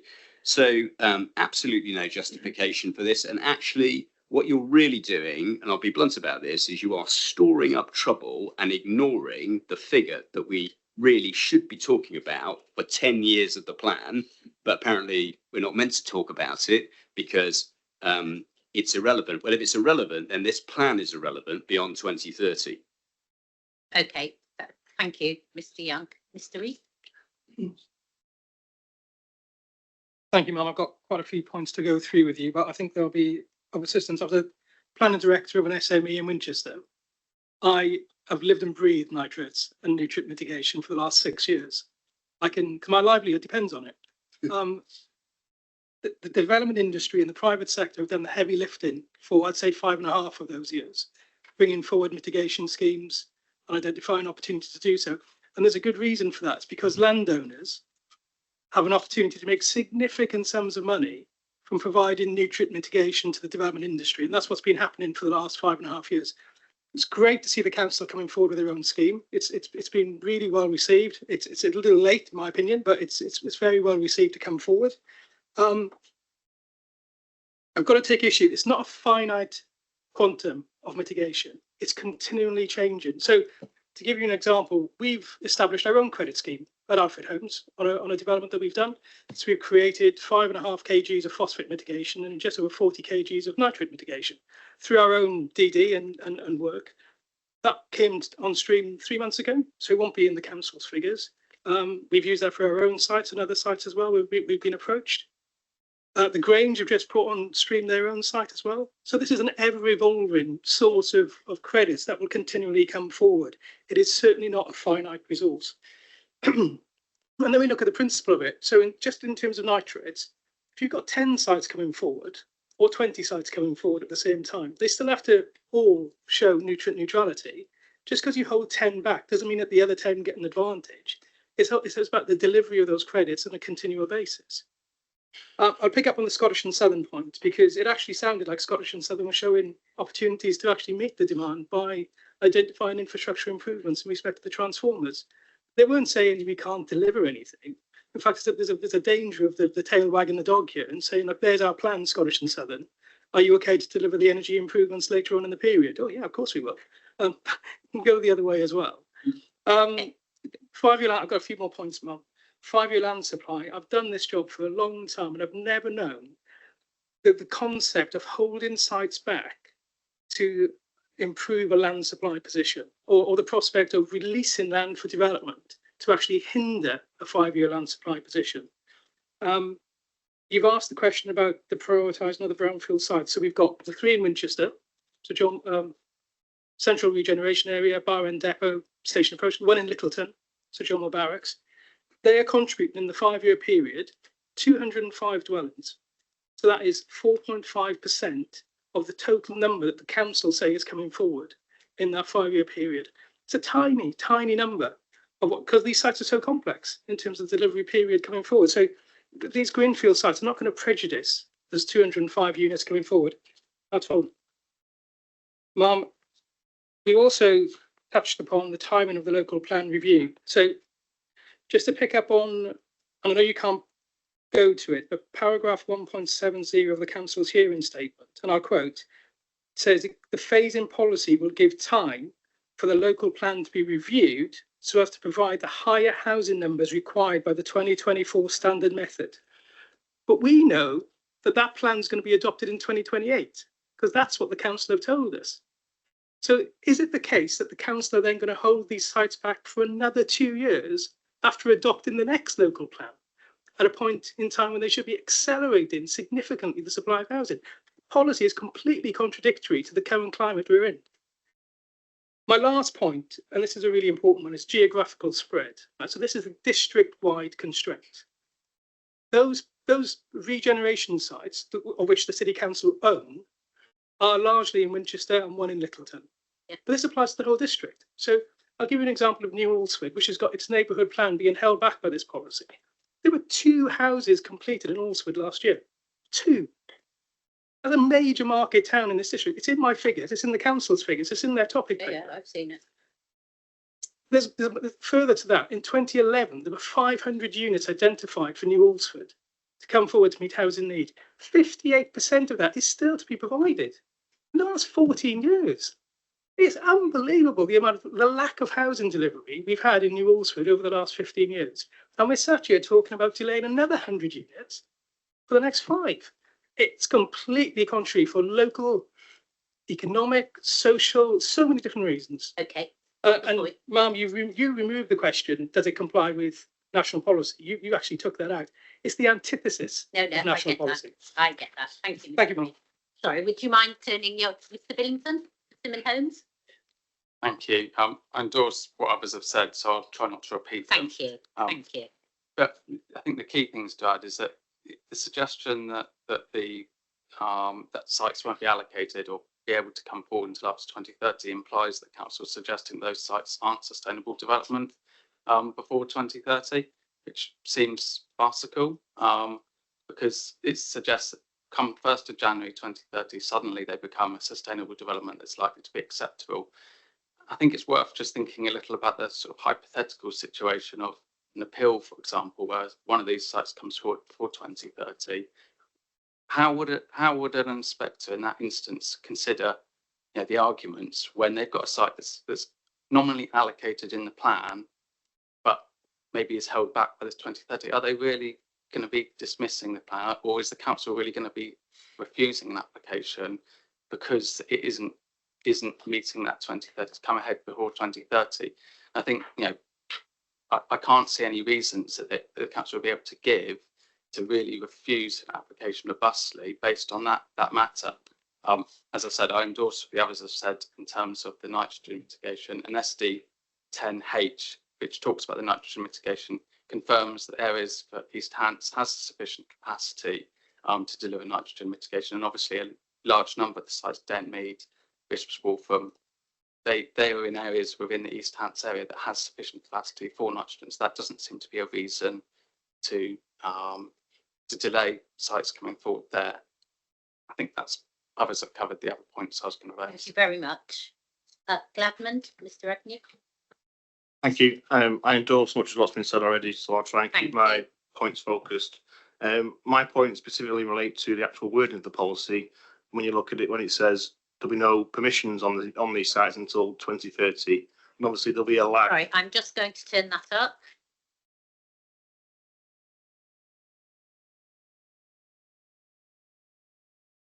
Thank you. So, yeah, it says the sites will not be permitted until April 2030, and of course, from that point of permission, there will be a lag for completions. So my point in terms of that is whether actually there should be an allowance for these sites to come forward in advance so they're ready to go from that date if the infrastructure is such an issue as the council state. Obviously, we disagree with that point in terms of that infrastructure. And the second point is there was a lengthy discussion this morning in terms of the housing land supply of the plan on adoption. This policy would allow these sites to come forward if there was an issue, depending on how you determine the outcome of the housing land supply. Are these sites needed now? Is this policy even needed? And sorry, I think what the council would say to that is that there is flexibility in the policy. I don't want to preempt what you're saying, but yeah, okay. I'm sorry, Ms. Milliner. Thank you, Mum. Yeah, just to add to that last point, in terms of the lag, obviously, permitted, not quite sure whether that means outline permissions, full permissions, reserve matters permissions. If it's an outline, does that mean they're resolved to permit, but we've got to wait for the 106 to be signed till April 2030? And then anyway, what the reality is this means no delivery on any of those sites really until 2033. Thank you. Mr. Wiseman. Thank you, Ma'am. Just to bring policy H2 back to Bishop's Waltham and what it does for a tier 1 settlement, second only to Winchester, in the effect that there are no new allocations other than one greenfield site, is that it won't deliver a single affordable house for 5 years. How can that be positive? Thank you. Thank you.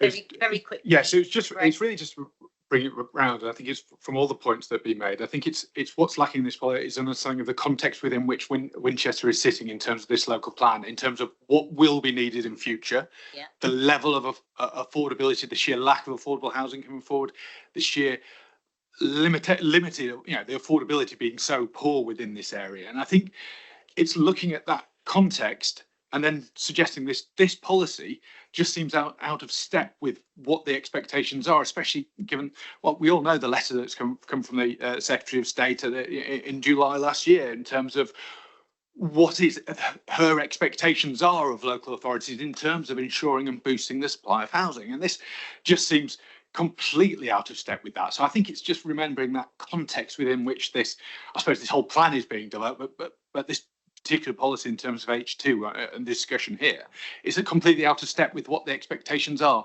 And I think that's where the difficulty lies, and where your understanding, Ma'am, of this I'm sure will be there in terms of saying, well, actually, this is completely inappropriate in terms of the nature and context of national housing delivery as well as local housing delivery. Okay, thank you very much, Mr. Brent. Could I turn to the council, please? A number of points have been made. I'd like you to address, first of all, the point about, is this something that could be more effectively dealt with through the development management process?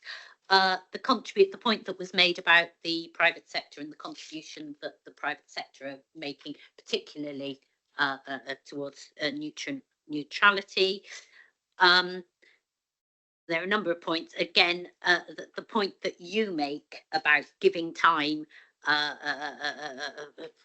the plan review, etc. Yeah, start with those four, and anything else you'd like to pick up. But those are the things that I really would like an answer to. Thank you, Ben. Can I pick up on some of those? Yeah. Doing it through the development control or development management process, you need a policy basis for doing that. Development management works on the basis of development that accords with the development plan.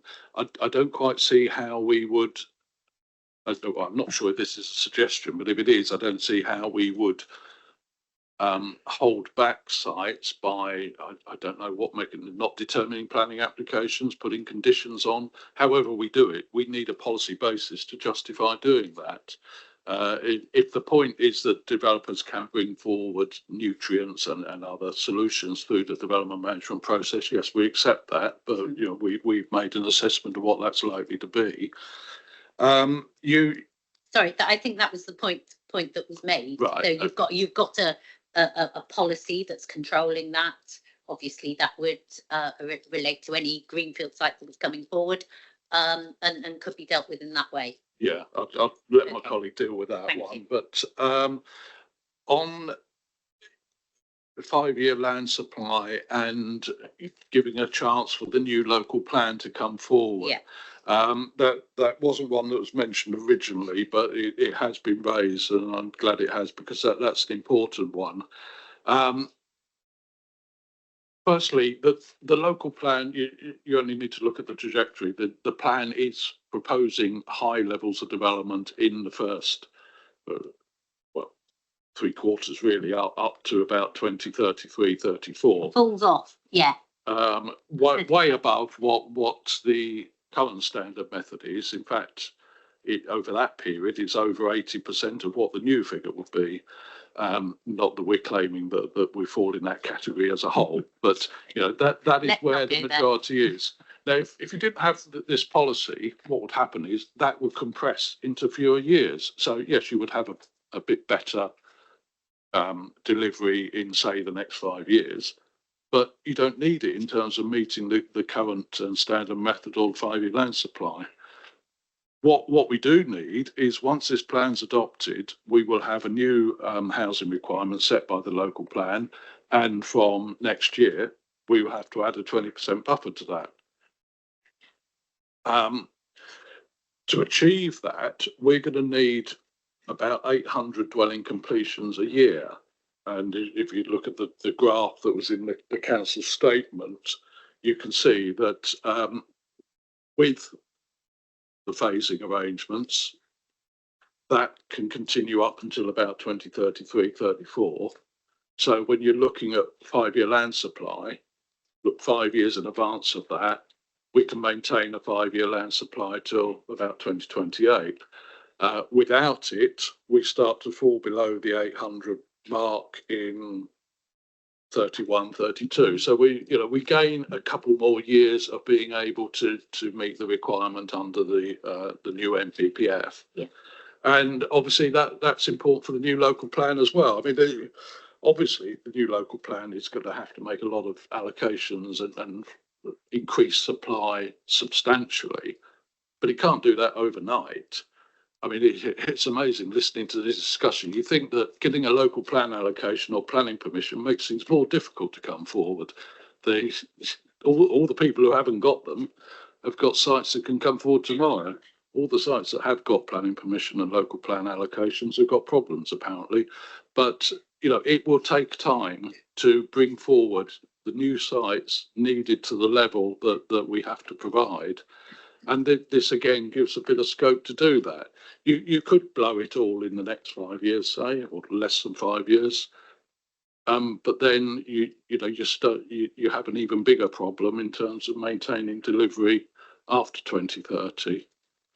The only other point, I think I was almost in danger of agreeing with Mr. Young. Probably not. In the previous discussion about windfall, he said, "Oh well, because the reason you got so much windfall is because there is a restriction on greenfield new sites." I don't agree that there has been or there is now, but this would be. So he was saying basically, if you restrict new greenfield sites, developers will search out windfall sites, and a lot of those will be brownfield. So actually, we obviously don't say X brownfield site will come forward because we've got this policy, but if there is a limitation, then those wanting to develop will look at whether there are other sites that meet their needs, and that can help towards brownfield delivery. And of course, if there is a limit, a finite limit on nutrients, then we don't particularly want to use that for new greenfield sites if there are brownfield sites that can come forward instead. And just on the wording of the policy, oh yes, it will not be permitted. We've thought hard about whether it should be permitted, built, whatever. We've gone with permitted on the basis that is the one that we have control over. By permitted, we mean granted planning permission, whether it's an outline or full, following any Section 106 agreement. So it's issuing a planning permission. And that's what we've assumed in the trajectory. You see that all the held back sites we've got starting in 31, 32, so a bit of a gap there. I mean, in practical terms, the market is probably going to spread them out a bit more than that, but that's what we assumed. And of course, the policy has the clause about potentially bringing sites forward earlier if there would be a housing land supply issue. And of course, that's monitored annually through the authority's monitoring report. You know, the MPPF requires us to have a 5-year land supply at any point in time. So, yeah, there isn't a problem in telling whether we have or not. Yeah, we think that is the right approach to the sort of get out clause on that one. Okay. Okay. Mr. Fox? Thank you. If I could just add a couple of points on May. We have had an issue with supply of nutrient mitigation because of obviously the complication around phosphorus and nitrates. It's encouraging Mr. Rees bringing forward obviously his own schemes. But the thing is, not all land is suitable for nitrate mitigation because it's got to be upstream of where the development is. And that obviously is critical in terms of where you can plan development and which sewage treatment plant it actually feeds into. So it's quite complicated. It's not just any field can come along for nutrient mitigation. It's got to be in the right place and the right catchment area. And nitrates is a lot more easier to solve, and there are trading platforms out there that address this. And prior to the push funding, we were holding back sites because basically sites could not be occupied, basically because Natural England were not happy that there was a solution. So sites will, you know, if there's not a scheme on the table, like I say, it's encouraging that Bush have given us this money. It's encouraging we've got council owned scheme, but there is at the moment finite availability of those kind of solutions available, particularly with phosphorus. So that's important. Mr. Rees was talking about New Alresford. Well, obviously Sun Lane is now underway. So obviously, yes, there hasn't been development in New Alresford, I know it very well, but obviously Sun Lane is on stream now and they're on site, and you'll see that when you go out on site. I've seen that, yeah. So obviously there will be development in there. And you'll hear from the parish council next week because they are attending the hearing. I've spoken to them at length that they really want to see basically Sun Lane settle in terms of its impact on the services and facilities, and they are very supportive of this policy for that very reason, that basically they've got a large scale development coming on stream. They want to see basically the impact of that on services and facilities, particularly doctors and things like that. So they are very supportive of it. But please ask them next week because they are literally at the whole place in terms of where they're coming from. And then obviously, yeah, I think Steve has mentioned about ramping up delivery. Our delivery rates are, you know, pretty high really in terms of where we are. They're higher than the standard method at the moment. And obviously Sir John Moore Barracks will be bringing forward family homes in basically providing a mixture of houses, which again, you'll hear from DOI, Avison Young next week about what type of development they're bringing forward. So we're not just restricting in terms of basically the type of houses that we can, but we are supportive of the private sector bringing forward mitigation schemes, but it's got to be in the right place and it's got to obviously go through the DAS process with Natural England and be agreed that it's a suitable solution. And that is essential because it's not just any site. And Natural England are very clear you've got to go through the DAS process and make sure it's signed off. BOI, Avison Young are just going through that process with Natural England regarding their site. And like I say, it's really important that that's signed off by Natural England. Okay, Mr. Rees, last point, because I want to move on. I'll be very brief. Thank you. The point about 2031 and going forward from there is a complete red herring. We talked about the 20% uplift that's coming in July 2026 and the comparison with the numbers in this. But we know the new plan is going to be in place by 2028 because that's what the council has told us. It's a 70% increase they're going to have to plan for. These numbers beyond 2028 will all change and there'll be a huge increase. Yeah. So these sites that are being held back at the moment, tip of the iceberg in terms of what needs to be positively prepared in terms of allocations going forward. Thank you. Okay, thank you, Mr. Rees. Okay, I've heard what everyone said. I'm going to, it is an issue that I'm considering. I want to flag that up to the council. And I'll come to my conclusions. Okay, could we now move on to 5-year supply? And we've gone through the minutiae of sites. What I really want to concentrate on is the methodology that's been adopted, please. So could I turn to the council first of all and explain the methodology that you're using to calculate your 5-year supply, 5-year supply on adoption for plan making purposes, not for decision making purposes. Thank you. Yes, ma'am. So that's set out in table 2 of the council's statement for matter 4. And I've got that in front of me. Do you want me to run through each of the components of that? And then I'm sure that people around the table, I've got, you know, in the evidence, I've had calculations from various parties. I'm sure that they'll have something to say about it. Yeah. Okay, so starting point is, what is the local plan requirement? This uses the 15040 figure that we talked about.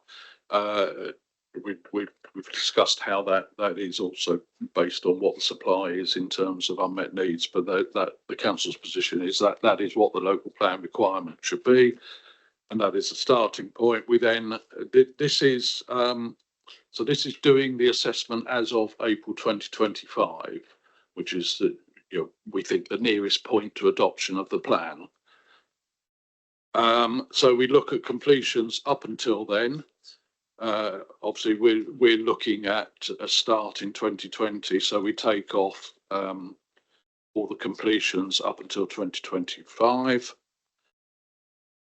We are, in accordance with your request, to look at the implications of a later plan period.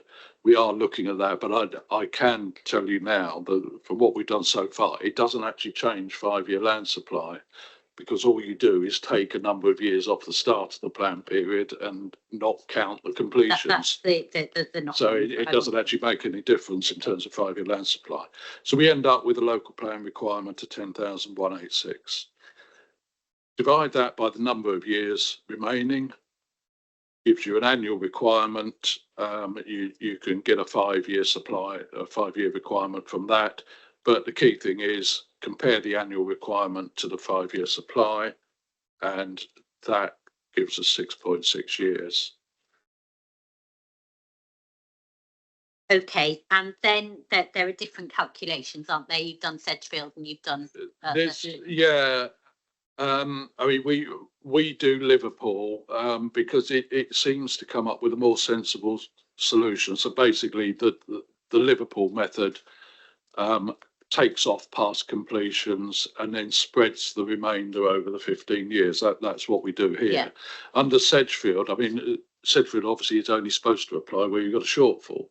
But it would seem if you're using that methodology, you ought to apply where you've got a surplus as well. So you'd actually put that any over provision into the next 5-year period, and it would, in our view, sort of artificially skew it. It would give us a much better result on the bottom line, but we don't think that's a particularly. Okay, can you just explain to me why you're suggesting using the Liverpool method? What are the circumstances by that, please?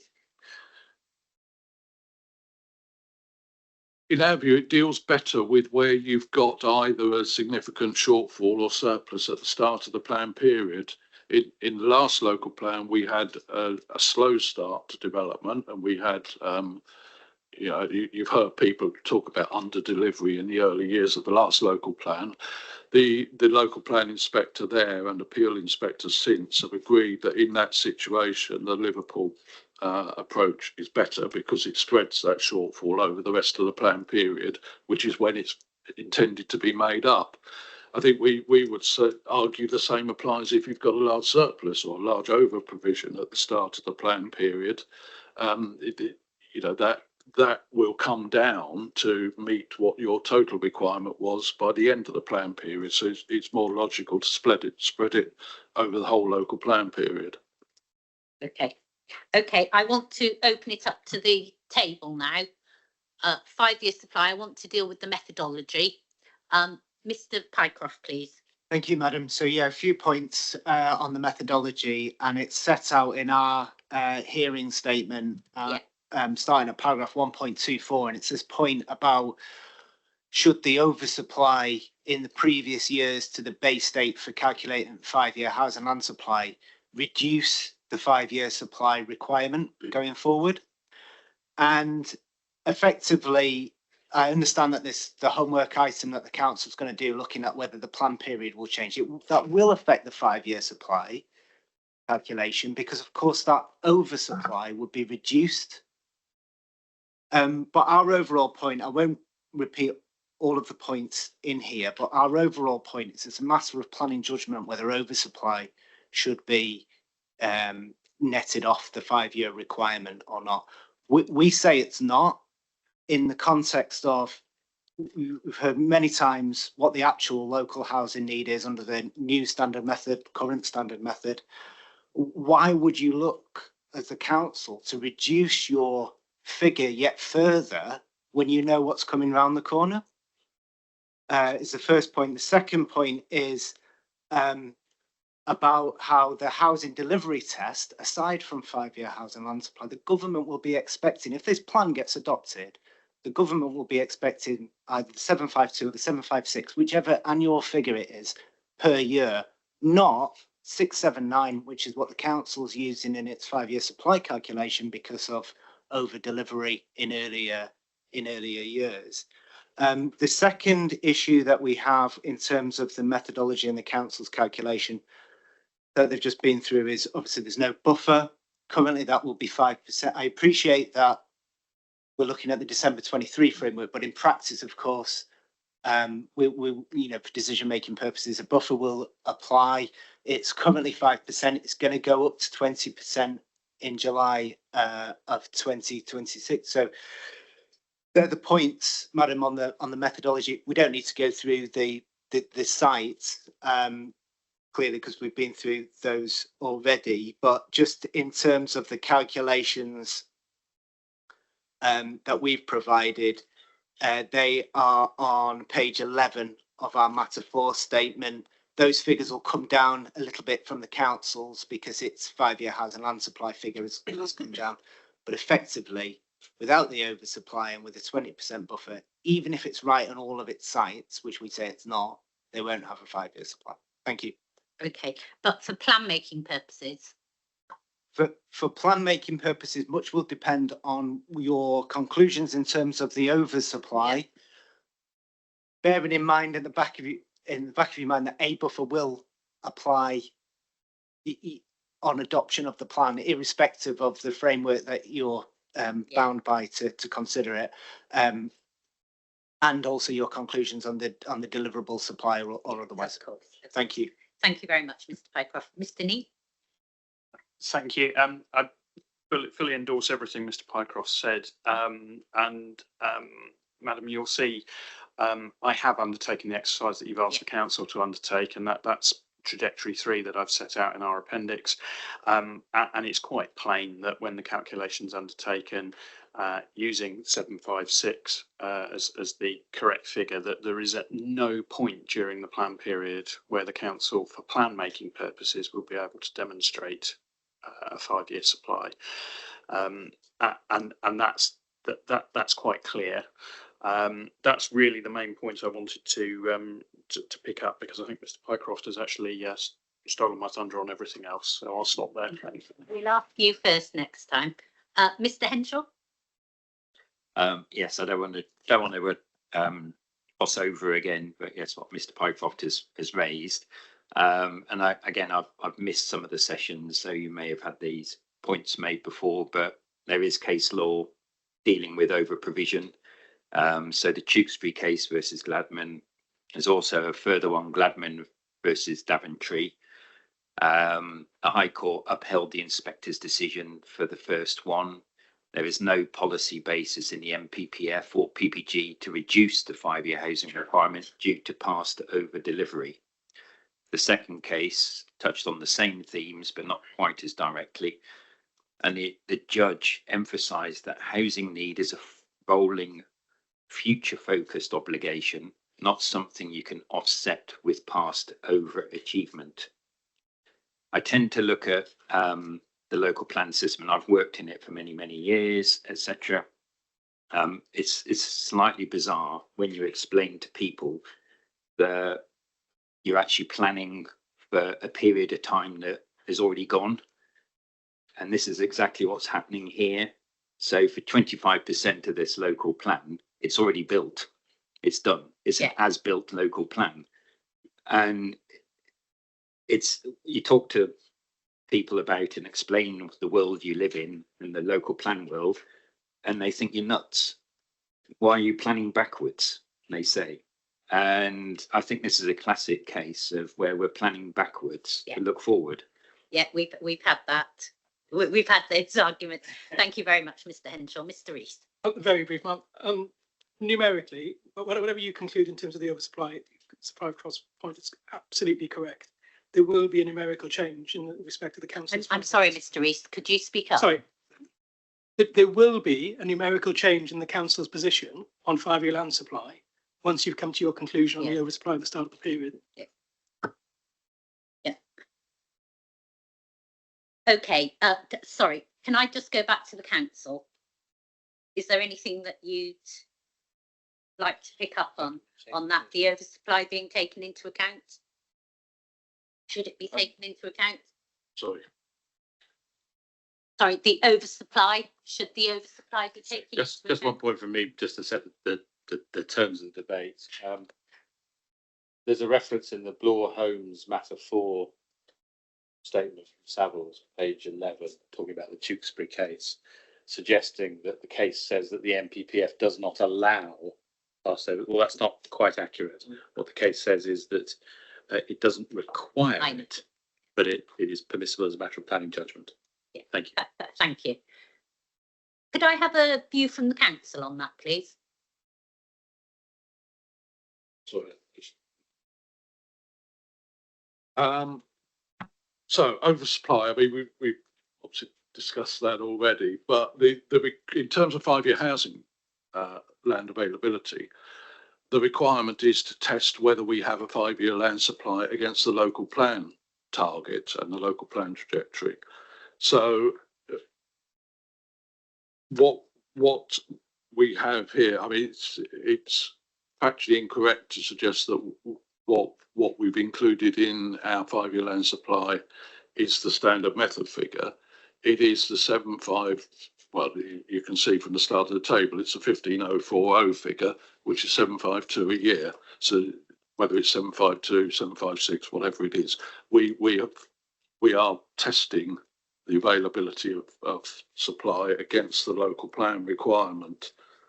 And so this is what we come up with. I'm not quite sure how Crowdace don't show a 5-year land supply, if they're testing that as well.